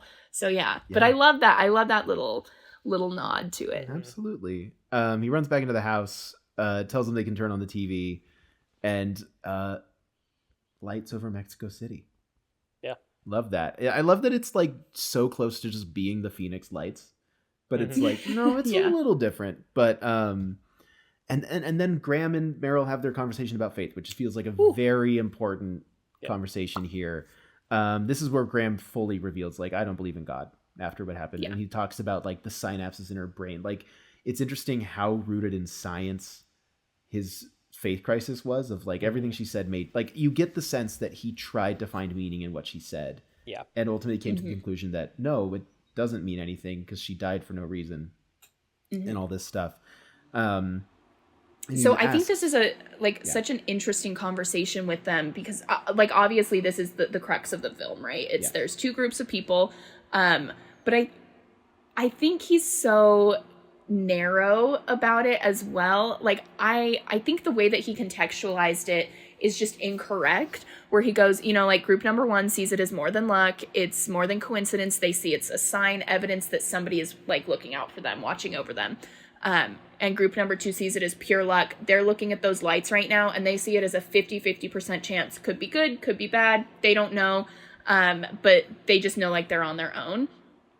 And everybody else, the people in the first group, they believe that like this is like a miracle. They see that as a miracle. I don't know. Like the staunchest like believers that I know, I don't think that's true about them though. Like, and I mean, obviously, like I'm one sample of like I'm looking at those lights as somebody who like does not really see signs, and I'm looking at that as like it's not 50-50 to me. It's bad. I'm getting out of here. Style. Yes, but I do think like a lot of religious people, I mean, like where you're coming from something like a tradition that has like the story of Job, like you're looking at that, it's not necessarily going to be a happy miracle. You're not looking at this as necessarily a coincidence that things could be. I think there are going to be a lot of people that are like, incredible, like how do we use like our belief in God to contextualize this totally new event? But I do think a lot of people also could look at that who are believers and go, this is a reckoning. This is bad. This is the next flood, even within that system of belief. So even going, there are the optimists who like believe in God here, and then there are the people that are 50-50. Like, I don't necessarily think that's true. I think you have so much variation within the groups that it's like, those are two different conversations to me. And he's trying to make so much sense of it to like explain his position in it. But I'm like, I actually think his framing of it is wrong. Yeah. Well, I was going to say, correct. like, I think that his framing is that him having an incorrect framing that is that limited speaks to what he thinks of himself. It's how he feels about himself. He goes, well, I'm either this or I'm that. I can't be something else because there's no other option. I think you're right. I think that his framing is inherently biased and incorrect, and that speaks to him as a character, right? Which I like. Like, something that I think that, like, is the most compelling part of this movie is letting characters be wrong and change their viewpoint according to new information as it comes to them, right? And, like, on a structural, like, plot level, we see that through all of these different reactions. Like, we're not going to watch the TV, ignore it all. Okay, yeah, we can watch the TV. Okay, yeah, maybe they don't like water. Okay, yeah, like they're coming and they're like it's happening, right? But also we see that thematically in what you're talking about here of like a dude who has let his grief like calcify him into a binary existence of I am either this thing or that thing, and watching him adapt and grow, and to the point that like I don't think he just gets his faith back at the end of the movie. I don't think he reverts back to exactly the man he was before everything happened to him. It's that he is grown and changed and adapted to take the gray area, right? Which I like. I like a lot about this movie and the way that it's written. Meryl just tells the story. No, go ahead. No, it's fine. We can stay on this. It's good. Well, I was going to say, I do actually kind of think his analysis is incorrect. But I think his question is really interesting of there are two groups of people, the people who see that there are no coincidences, that things are connected and like really see the meaning in things, and then people who don't. I think that largely is true. But when it comes to what that means applied to different events, I think that is where he's flawed on it. So yeah, I don't know. It's such an interesting question though to think about like what group you're in. Like, am I the kind of person that sees signs and sees miracles, or do I just think people get lucky?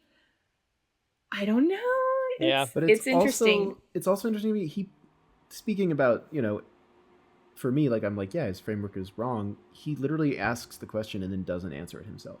Yeah. As if he's saying, I don't know. I've provided a binary. And he doesn't outright say. Yeah.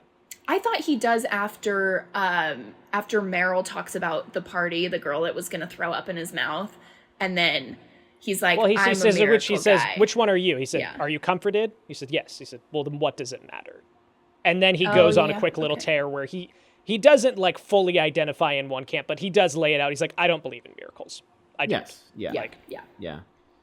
But Yeah. to your point, but Max, Meryl's story rocks, and that is, I think that's Joaquin Phoenix's best scene in the movie. Maybe, it's so funny because so like good. he delivers it It's with so such good. earnest. Yes. he does, and also like it's so earnest, and also like it's like he laughs at it too. Like it feels like it makes him feel like such a real guy. Yeah. And I think that there's so much room for this character to just be kind of stiff and awkward of like, well, who is he? You know, because he's a jock, but casting Joaquin Phoenix in this role makes him inherently not a jock, because Joaquin Phoenix is clearly like pretty built in this, but he still has a Joaquin Phoenix energy. It's not like he cast like, you know, He's no River, you know? Yeah. or like, Like, like he's not like this. He's not Chris typical, Evans, you know, like no, like you Right, could cast right. it more that way, and the fact that it's Joaquin Phoenix gives him this extra little something else going on that makes it really And I fun. think that, I think that's in service to some of the moments in it, because he is able to really access that sincerity where Graham is very cut off from that earnest energy, but he's able to go, I don't ever want to see you like that again. I don't ever want to see your eyes. Or where he like talks to Morgan where he's like, don't you ever say that about your dad again. Like that kind of stuff is like, he's able to access that because it's like, oh, he is a jock and he's like an athlete, but he's also a little softy when it comes to this stuff. He clearly really cares about family and is very touched by everything going on. And really needs his big brother in a lot of ways too. And so, I think he is able to kind of access a little bit more of those because he does have that inherent Joaquin energy. Yeah. We get the flashback, the start of the flashback to Colleen's death, but then the following morning is, you know, it's the Signs clip. It's the clip from Signs. it's the one you've seen. It's the one you've seen. It's the one that everyone always talks about. Shot by Shyamalan himself on a camcorder, which is really rad. I think He's this the is one cameraman. of the best shots in cinema.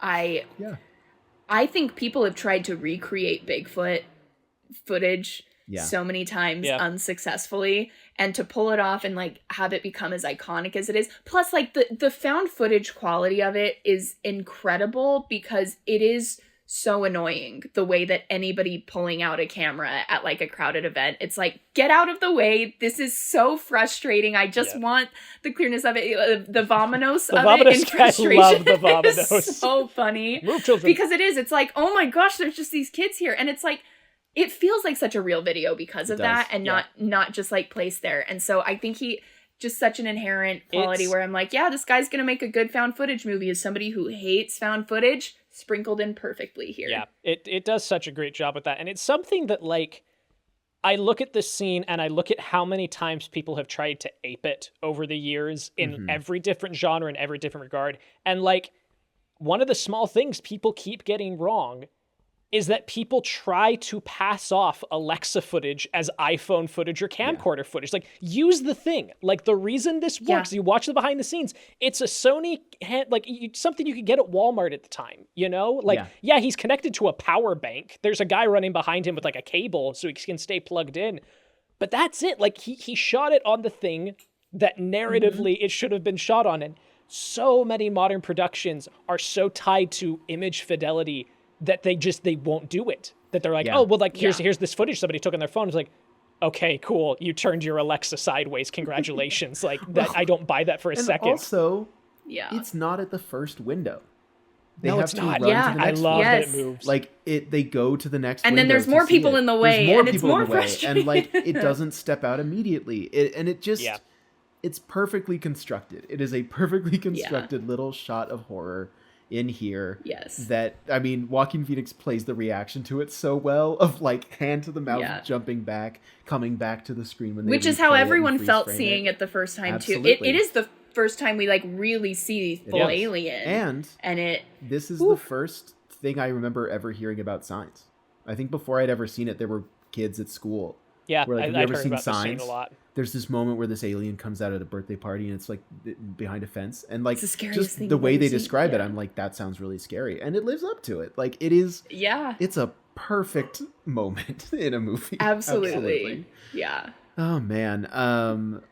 So then Graham goes to Ray Reddy's house, and I love, again, this is also... And now we get to see more of this the is alien also- because now we've had it confirmed, right? Like, Yes. I mean, like, we've seen the leg and stuff, but now it's like, okay, everyone knows the aliens are here for now real. we can have so now we Ray, can start playing. Now we can have Ray say, "There's one in my pantry," because And before I this, I we couldn't love have that little confirmation. drop. Like, it's so good. Yes. Okay. Yes. So let's talk, because this is, again, another, basically a perfect scene. Like, I think this is when Gibson is working really, really well. But he goes to visit, sees that the house is a mess, then turns around, and he's like, the car being there. And like, clearly Ray saw him drive up, go to the door, and didn't leave because he's like, on some level, he wants to have this conversation with Graham, right? And he's also in shock. There's a lot going on. Graham walks over, and like, he, like, the apology, and like, it's really well written, and like, Shyamalan does not ruin it. Like, he is, No, he like doesn't you said, ruin Hannah, it. he is doesn't ruin serviceable. it. He does a good job. Sure. It's a very detached moment as well for the character. I which would helps. kill for a role like that, right? Yeah. Like, that's such an interesting thing to get to play. I can't is. hold it against him that he It's- took that opportunity. No, Yeah. I mean, yeah, I've written a scene before where I'm like, I'd like to play that. You know, that's a fun scene. Yeah. And like, I don't know. I mean, what do you He guys has this think about moment this? that's hard where he goes, it's like it was meant to be, and it's like, but then he does follow it up with, well, it's the end of the world. I'm going to hell because I killed the Reverend's wife, and it's like, okay, so he kind of like does earn it in retrospect, where he does it, because if you're just being like, it's a coincidence, I didn't even have any control, but he's like, which is the worst. no, version of the I scene. am fully expecting the impact of this like event is my eternal damnation in right now because it's the end of the world. So don't worry. I'm my aware. damnation is in my kitchen pantry right now. Yeah. Yes. Yeah. Yeah. It's here. Yeah. Ugh. I mean, Parker, You already what are called it your out, thoughts? Hannah, but like, I do like Gibson's reaction at the end of that conversation of like just barely keeping it together is really fantastic. And it's so good because the scene is really well written. Of you feel like the inception of this is what he says it is, of like, I wrote down your phone number 6 months ago. It's been sitting there.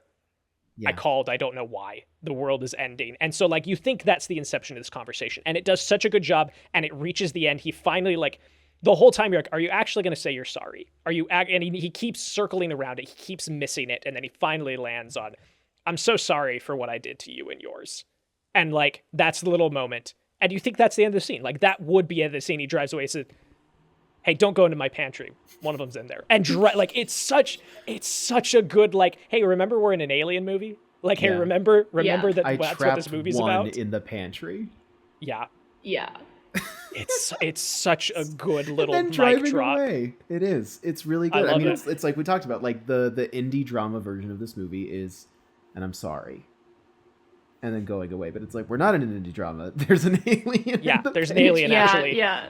Yeah. Oh boy, It's a great so- scene. And we talked about the pantry bit. The pantry bit I love. Like, all of this is really good. What's interesting is that they shot this over the course of like 3 weeks, because anytime the kids would be called out for the day after their 8 hours, they just had this set sitting on the lot, and they would go and film more of this whenever the kids had to leave. Right. So like, okay, well, I guess we'll go back to the pantry. And so they just chip away at it bit by bit, which is fun. Is there light in the pantry? Is there like a window in there? It's something. I think.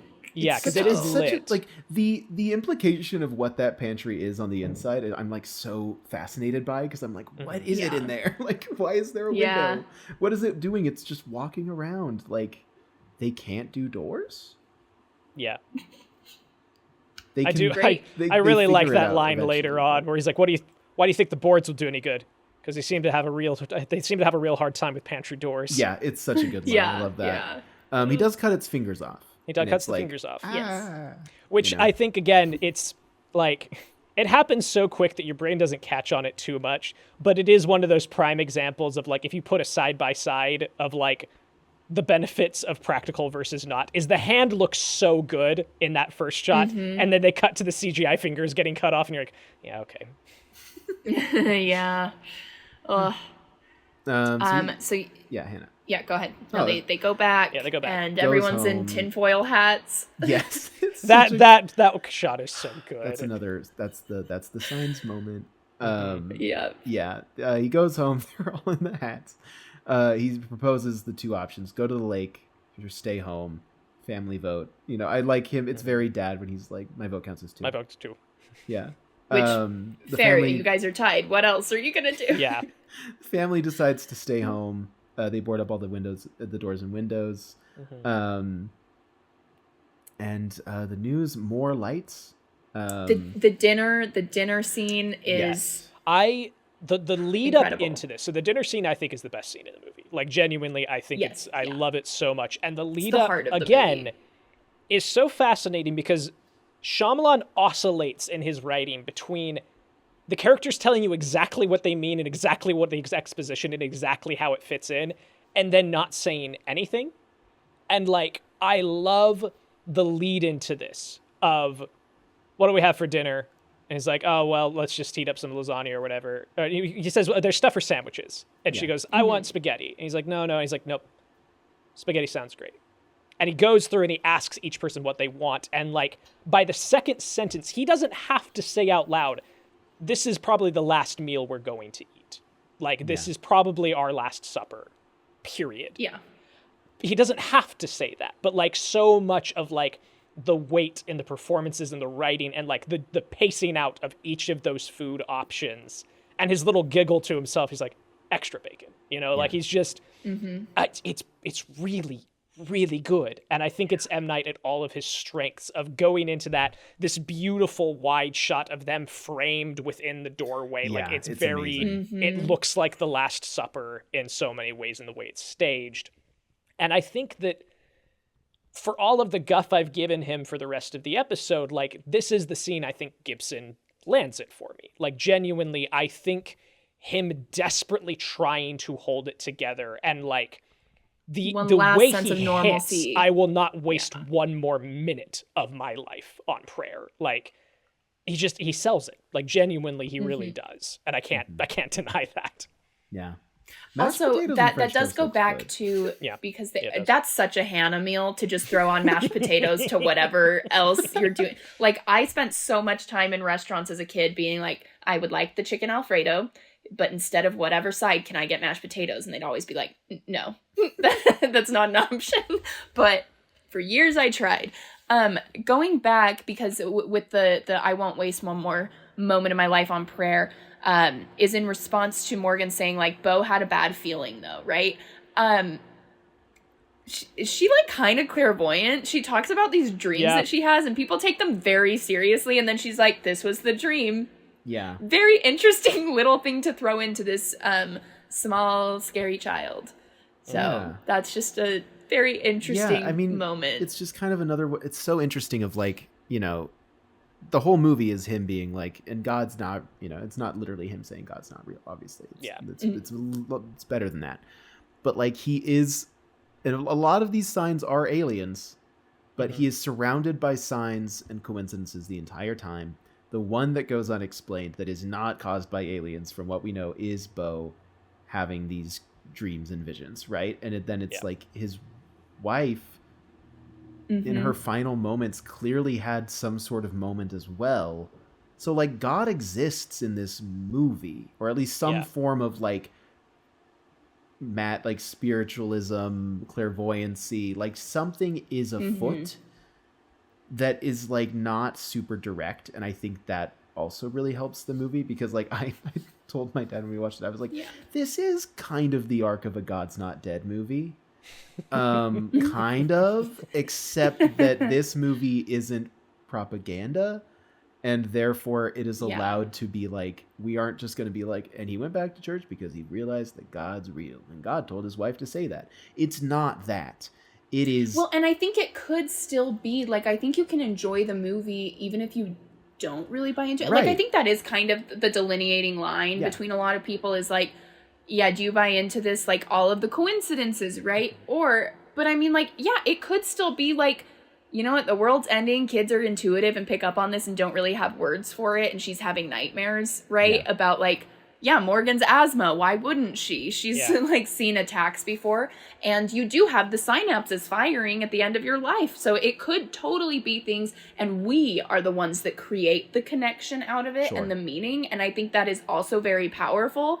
Or it could be some kind of divine intervention. Either way, the pieces are just there, and that's kind of like how life works, right? Like whether you read meaning into it or not. Yeah. Well, it's something that, like, I agree that, like, I think that's what levels this up from Christian propaganda films, is that there is, like, very valid secular readings of the film. You know, like, if you go into it in a fully Christian, the Christian God exists and is talking to Mel Gibson, like, that's in there. Like, you can find that in the film. But I also think that, like, what makes the film work on a level outside of that is the universality of, like, what Graham is fighting against is not unbelief, it's nihilism. It is just giving up and giving in and not choosing to fight and not choosing to see connection and beauty in life, whether that is coincidence in regards to how people interact with each other, or if that's just, you know, you and I, Max, have talked about, like, as writers, we're constantly romanticizing our own lives, right? Like, our brains just like to go and it's like, well, look at the character arc going on in my life right now, and what's going to be the strongest character choice, right? But, like, we do that, and that is a form of belief, right? That is an idea of engaging with life and choosing to see connection and not choosing to fully give into nihilism and this idea that nothing matters at all. And I think that is what gives the film strength on a secular viewpoint, is that, yes, it is very explicitly about religion, but it is also just about letting yourself believe in life, you know? Yeah.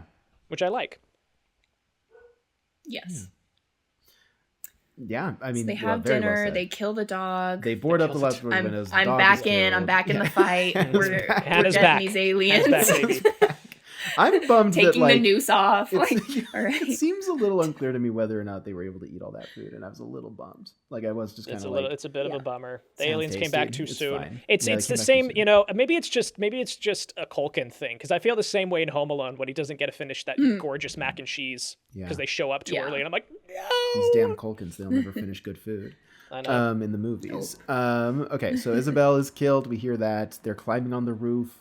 They're breaking into the attic. I am like, yuck, because why are they scampering? Why are they skittering, you know? Yes. Another thing... Oh, sorry. No. Just, like, what I love about this sequence, again, tying back into what the film has been doing earlier, is that we keep seeing characters ask Graham for comfort. They keep asking, like, hey, can you please, like, help me with this thing I'm feeling? I'm feeling scared. I'm feeling overwhelmed. I need to confess something. Yeah. And he's like, I don't do that. That's not what I do. I don't do that. And in high-stress situations, he immediately reverts back because that's what he is and what he does. And I love these conversations he has with his kids. There was supposed to be a third one. There was supposed to be one with Meryl that was written that didn't get filmed. And I like that it's not, like, I think it's enough to do it with just the kids, but I really love the first conversation of them boarding up the doors and talking about, you know, what it was like when Beau was born and how beautiful it was. And, like, that's kind of in the prep moment. And then as it's happening, as Joaquin Phoenix is like, they're upstairs, they're in the house, I love that he grabs Morgan, and he's like, this is what happened when you were born. It was scary. It was a lot.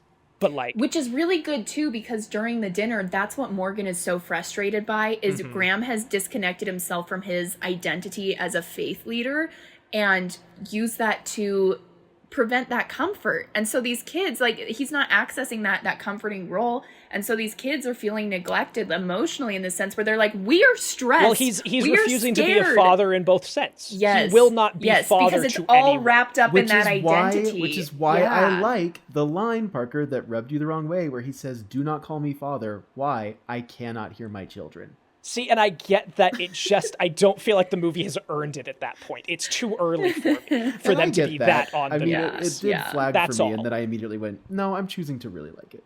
That's good. I'm glad you're able to do that. So he does, and then he does, but when it comes to the high stress situations where it's like, what is your role in this circumstance? It is, I'm jumping into the comfort, and Morgan is very comforted, and then when it pulls away, and they're like, oh no, aliens in the house. We didn't get the attic. We gotta go into the basement. And then you have like the aliens from both sides under the doors with their fingers, and you zoom out with the POV shot as they're an going incredible away. face So from Rory, good. an incredible face It's of just fear before they go into that fantastic. basement.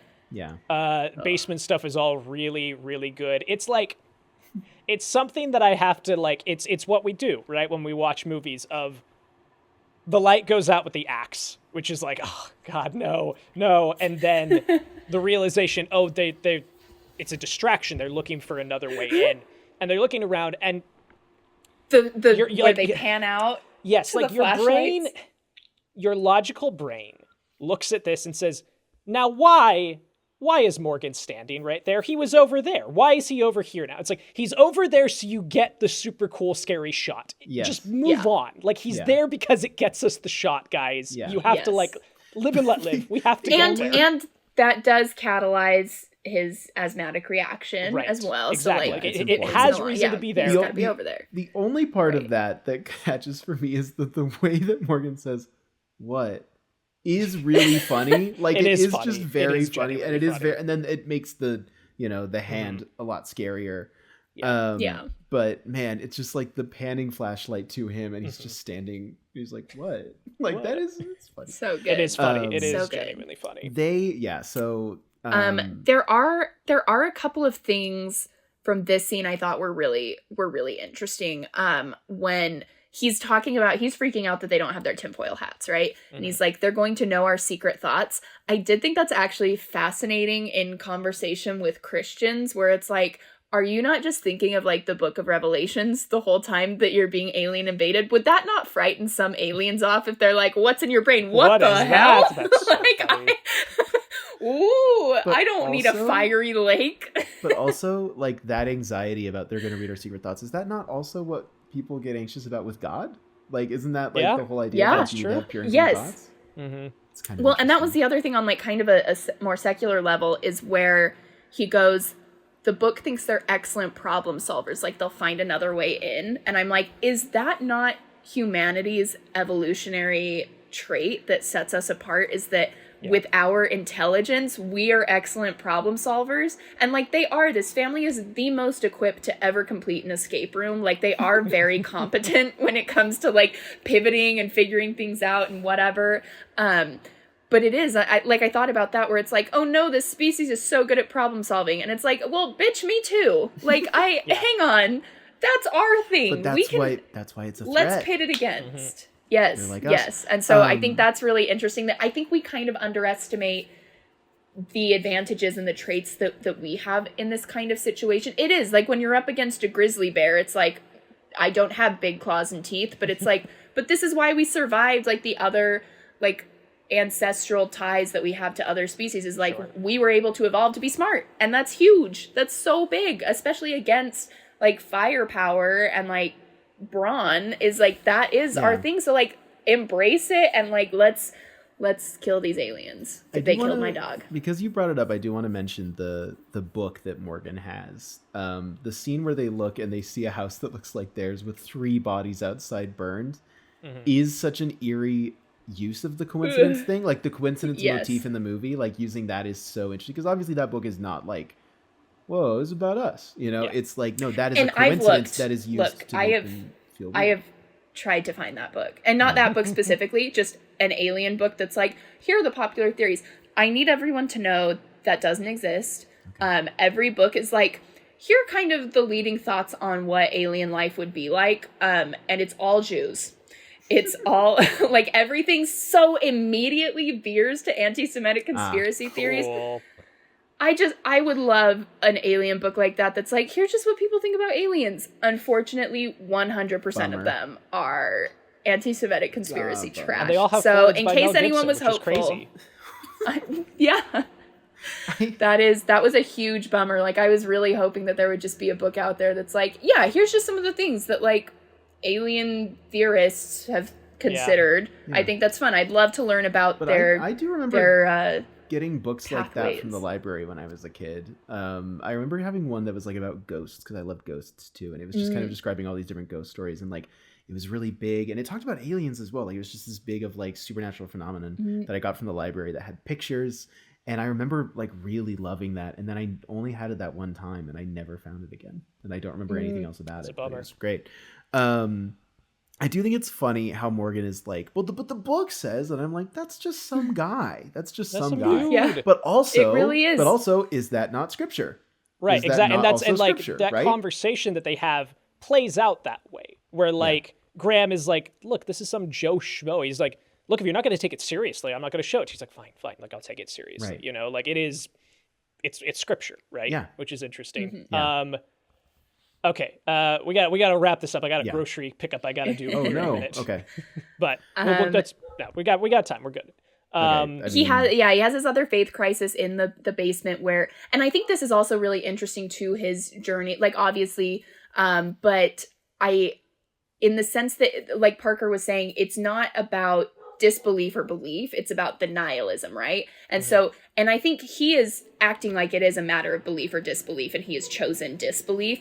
And then when it comes to this, that's when it's like, yeah, I can't pretend I don't believe. I do believe, and I'm mad, and I'm talking to you right now, God. I hate you. Don't do this to me. I absolutely believe, and I'm just angry. And I've like been trying to put it off as this nihilistic disbelief, but that's not what it is. It's not a matter of belief. It's a matter of grief and like anger. Yeah. And so I thought that. Do you know what I love the most about that is the subtitles capitalize the Y on you when he says "I hate you." They capitalize it's a the really Y, good detail, which is a great detail. And like it's so interesting because like when you are experiencing grief outside of religious context, it is randomness. It is just, well, this is what life is, and life happens sometimes, and it's tragic, but this is what it is. And what's so interesting is that like so many people point to a religious viewpoint providing you comfort and meaning, but it can also provide you someone to point a finger at and saying, you did this. Like, you chose to take her from me, and you are taking him now, and I hate you for it. It's just, I don't know, it's interesting. Are you sure he was saying you did this, or was he saying something else? Mm-hmm. The family hides out in the basement until morning. The asthma attack. He coaches them through the asthma attack. And it's like, we are the same. We are the same. Which, one thing about this movie is I do think if that is something that the movie's really trying to play with, of like, you know, we are the same. And with Morgan, I do feel like, and maybe I'm just misremembering, I feel like that could have been built out just a little bit more with Morgan. Like, I want to feel that moment more, and even more so at the very end. Like, I want to feel that more of like, he was really struggling with Morgan, like setting it up at the beginning. Morgan says, I think God did it. Like, if there is like a more of a theological difference between them, I think that could have been interesting to explore. Ultimately, that's not what the movie is, but I do find myself when he's saying, we are the same, we're breathing together, we are the same, I want that to almost weigh more than it does, especially since he already had the moment talking to him about when he was born.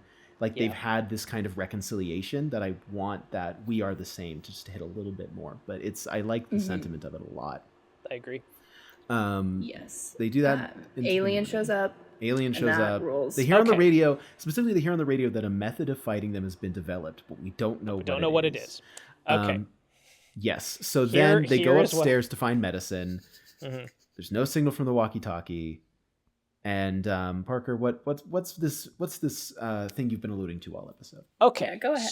So it is not the water is the weakness thing that I catch on. That's a piece of it, but it is not that I point to that and say, why do the aliens come as water? Literally, the thing that gets me about the end of this movie is that the end of this movie is the filmmaking equivalent of what Joaquin Phoenix is doing when he slowly turns and sees the baseball bat. And it drives me insane every time I watch it. It's just like that choice of the whoa, swing away. Like, that's what the movie is doing for the last 5 minutes, is it's just hammering you over the head over and over again. It's like, hey, do you remember all of these things that we sold you? We're not going to let you decide to remember them. I'm going to show them to you because you're too stupid to remember them yourselves. And I will walk you through every single thing. And it just when they flash back to the coincidence conversation again, and it's like no, have the whole flashback to the last conversation, and then honestly, it should have been Graham picks up the bat, throws it at True. Like that's Meryl, my thing. Is that I'm like, look, I get Yeah. the realization moment. I understand that. It just the last 5 minutes of this feel so overindulgent and so self-congratulatory to M. Night for being like, look at all the pieces I gave you, and isn't it so interesting that their weakness is water? I don't care about whether or not it logically makes sense. My frustration is that it just feels like a 5-minute slow turn of, oh my God. And that's the reaction he wants you to have. And it just, it knocks the movie down a whole star for me. That 5 minutes, I love so much of what the movie's doing up to this point, but those last 5 minutes feel so much like M. Night is saying, and aren't I clever, and aren't you stupid, and I have to explain it to you because you are stupid and I am clever. And I don't know, it rubs me the wrong way. The reason it works for me is the real MVP of an M. Night Shyamalan movie is James Newton Howard. And we love James. We love Hands James. of Fate Part 1, Hands of Fate Part 2 rules so much. And because when Joaquin is doing his slow look over, which I agree with, a little corny, you are getting the little like it's from the song, and it's so good that I'm like, all right. And then even when it flashes back, same thing where I'm like, I don't need to see the flashback again. That happened 20 minutes ago. Great conversation, but like I know the conversation. But it is like, man, but we're hearing it to Hands of Fate now. And so like I'm really loving this. And again, so I don't knock anybody who James likes Newton the Howard ending. saves It's it with just me, that's but like when I say twist in a quotation mark, it is my shorthand to explain all of these things that frustrate me about the ending of this movie. Which is how everyone else uses it too. Right. Yeah. Yeah. Fair enough. Yeah, I mean, he does hit the alien with a baseball bat a lot of times. Which is pretty funny. He kills that baseball bat. Yeah, he breaks it in half. Also, that they dispel the poison gas from their wrists is just kind of wild. And just kind of like, how do you develop that evolutionarily? I'm just curious. How you got that. Know. Yeah. Did you alter your genes? Anyway. I do also want to, when he grabs the baseball bat and like tightens his wrist around it, hot. Sure. Yeah. Sure. Real hot. We love hand cinema. Salute that. Yeah, I do think that the alien feels a little off guard for something like this. Yeah. Like I go, and again, I'm not going to like ding it. I'm not cinema sensing it. I just go, wow, this guy was really unprepared for there to be a baseball bat in the room. Like these aliens are like, I imagine, very used to not being seen. I like to read that scene as that alien being like, you know, how he's kind of like stepping back and forth. He's just really freaked out and nervous. Like he's like, we don't get seen, guys. This is really uncomfortable for me. Please don't look at me. Yeah. And they beat it up. I really like, you know, again, it's spelling it out, but I like Graham taking him out and saying like his lungs were closed. Like this is, well, it's like a compulsion, right? Yeah. It's like he's really soothing like himself. That, he's like, though. okay, I like that a lot. I like that Yeah. choice in the writing or performance, whichever it is. But again, fuck Mel Gibson. But yes, good work, I guess, dude. But yeah, I mean, Morgan's okay. They and like obviously there's the glasses of water that delivers. He gets to break all the glasses of water on the alien.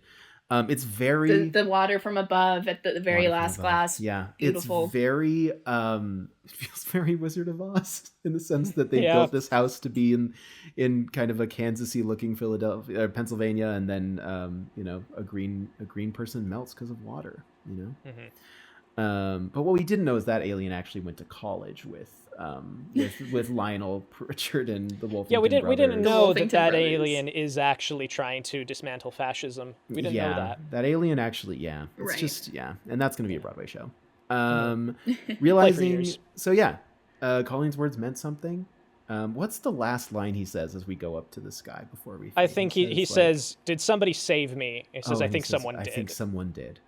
And that's the last line of the movie. Yeah, and then he's. Yeah. Well, I to your point, Parker, just really quick. I know that you were like, that's, you know, he's coming back to this. You know, he's coming back as he's in his clerical suit, and it's like, well, he's not the same guy that he was. I do think that it's a little too clean for me. Yeah. Like I get it, and I'm not mad about it. I don't knock the movie for it. It makes sense, especially mirroring that opening. But I am just kind of like, oh, was this whole movie just like that question comes to mind for me? Like, oh, the whole movie's about God is real and he believes in God. And I really like your take. Like, I like what we've talked about here. Like, that isn't the point of the movie. You can watch this secularly. But just as someone who struggles so much. But it does make you want to be like Protestant for 20 minutes after the movie sometimes. See, I like, don't it is get like... that. It makes me go, oh, this movie's, like, I'm like, but then I'm like, no, religions, they can do whatever they want. It's okay.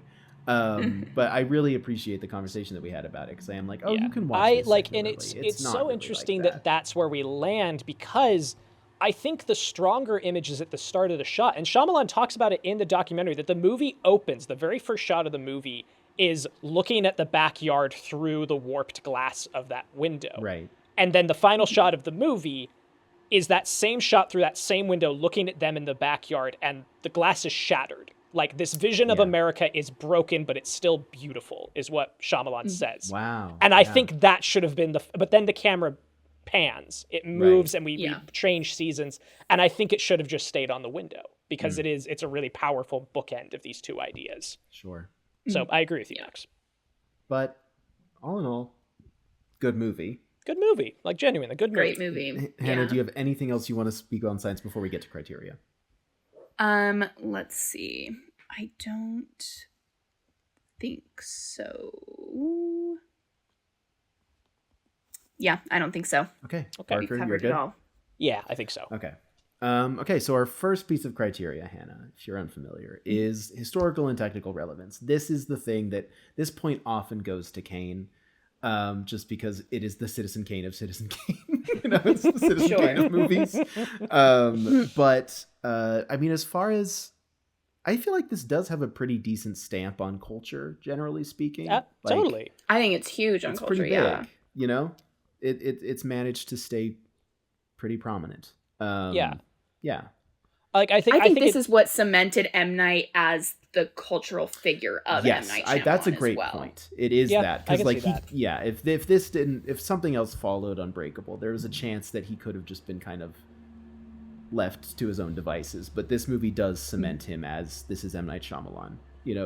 And especially since this movie is literally like, we have the infrastructure of Spielberg now producing this movie.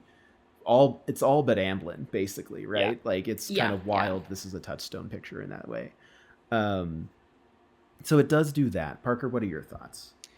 I think, like, Signs has some points in its favor, for sure. Like, I think there's an argument to be made about, like, some people think crop circles come from this movie, it's, we talk about that scene at the Brazilian birthday party. Bravo put it on their top 100, like, scariest moments in cinema.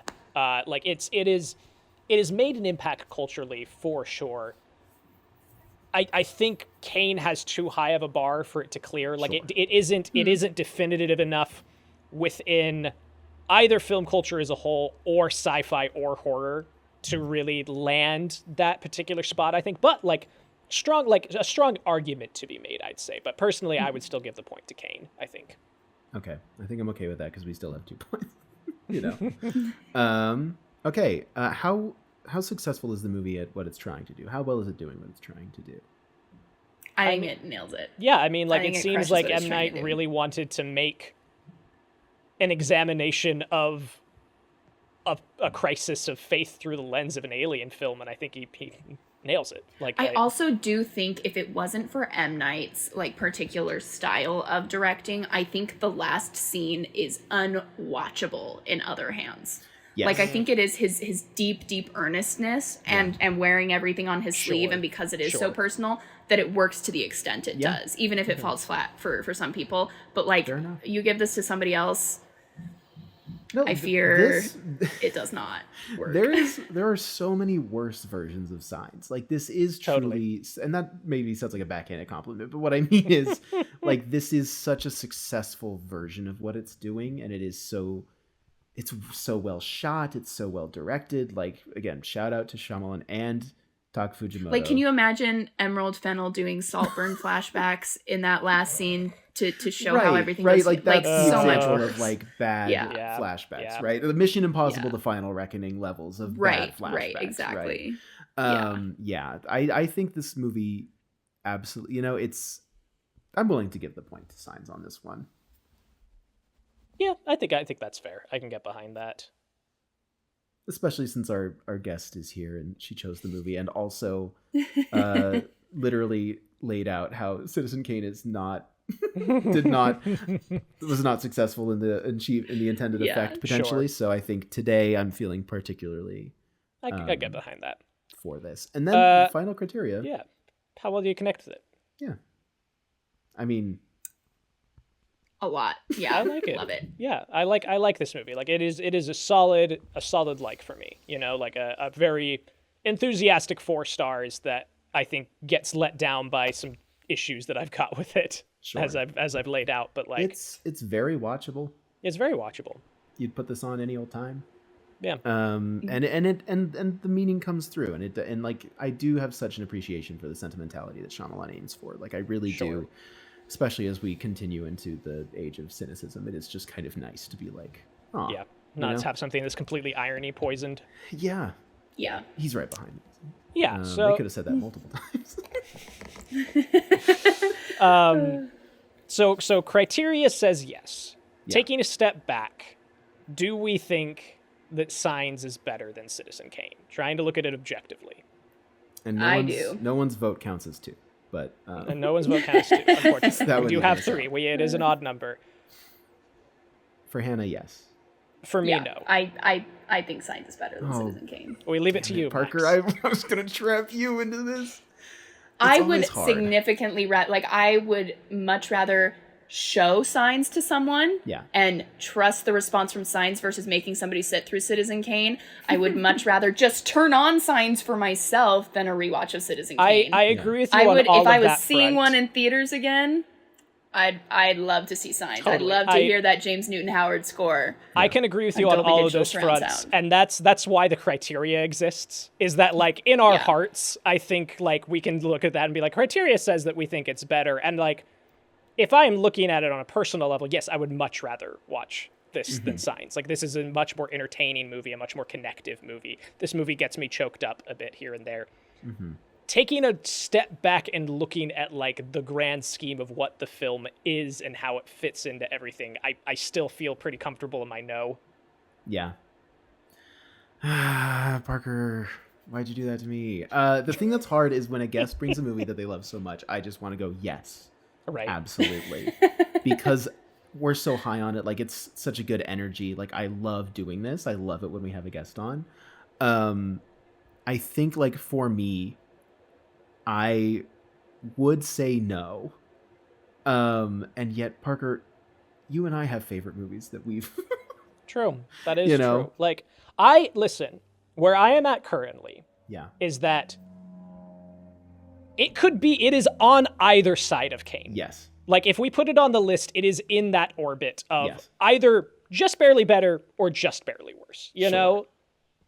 That's where I'm landing on it. But the thought that I'm having is like, if I were going to put an M. Night Shyamalan movie on the list, and this is normally how we play this game, I'm just trying to think this out. Sixth Sense is a complete masterpiece in my opinion, and Signs has some rough edges to it. It's got some casting that which is why I brought that one. Like I think The Village and Lady in the Water don't have as strong of like even though I do love them, I'm like no, but and then Sixth Sense is just so incredible.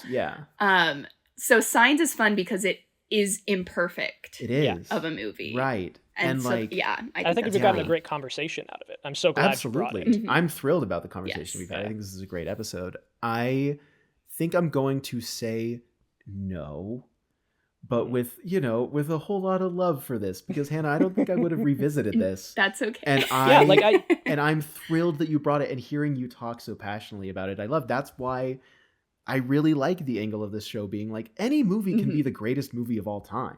Like any movie. You can say any movie is, and that's kind of what I think I love so much about this is like, I know that the argument I'm making should point to Signs being maybe better than Citizen Kane, but like, it's just such a subjective question of the greatest movie of all time because things mean different things to people.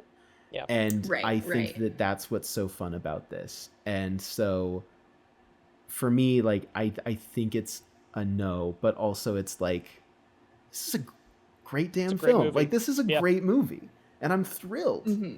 Yes. So that's where I land. So that is a 2-1 vote. How That's often, okay. I'd be curious, Parker, how often have we been like, guest, your movie doesn't make the I have no idea. We'd have to go back and check. We did it to but- Jose at least once. I know I did that with Ratatouille. I know we did that with Ratatouille. I know we did it with Transformers 1 with Teresa. Yeah, Transformers 1 was less of an argument, though. Interesting. But I made you split the vote. I'll say it. Okay, I'll bear the brunt, which is that Hold my arms. Signs is not better than Citizen Kane, but a damn boo, boo. See, now I get to do this when Parker says, and then I get to boo and change my good movie. Yeah, opinion. Max loves making me the villain. It's just easier that way for me.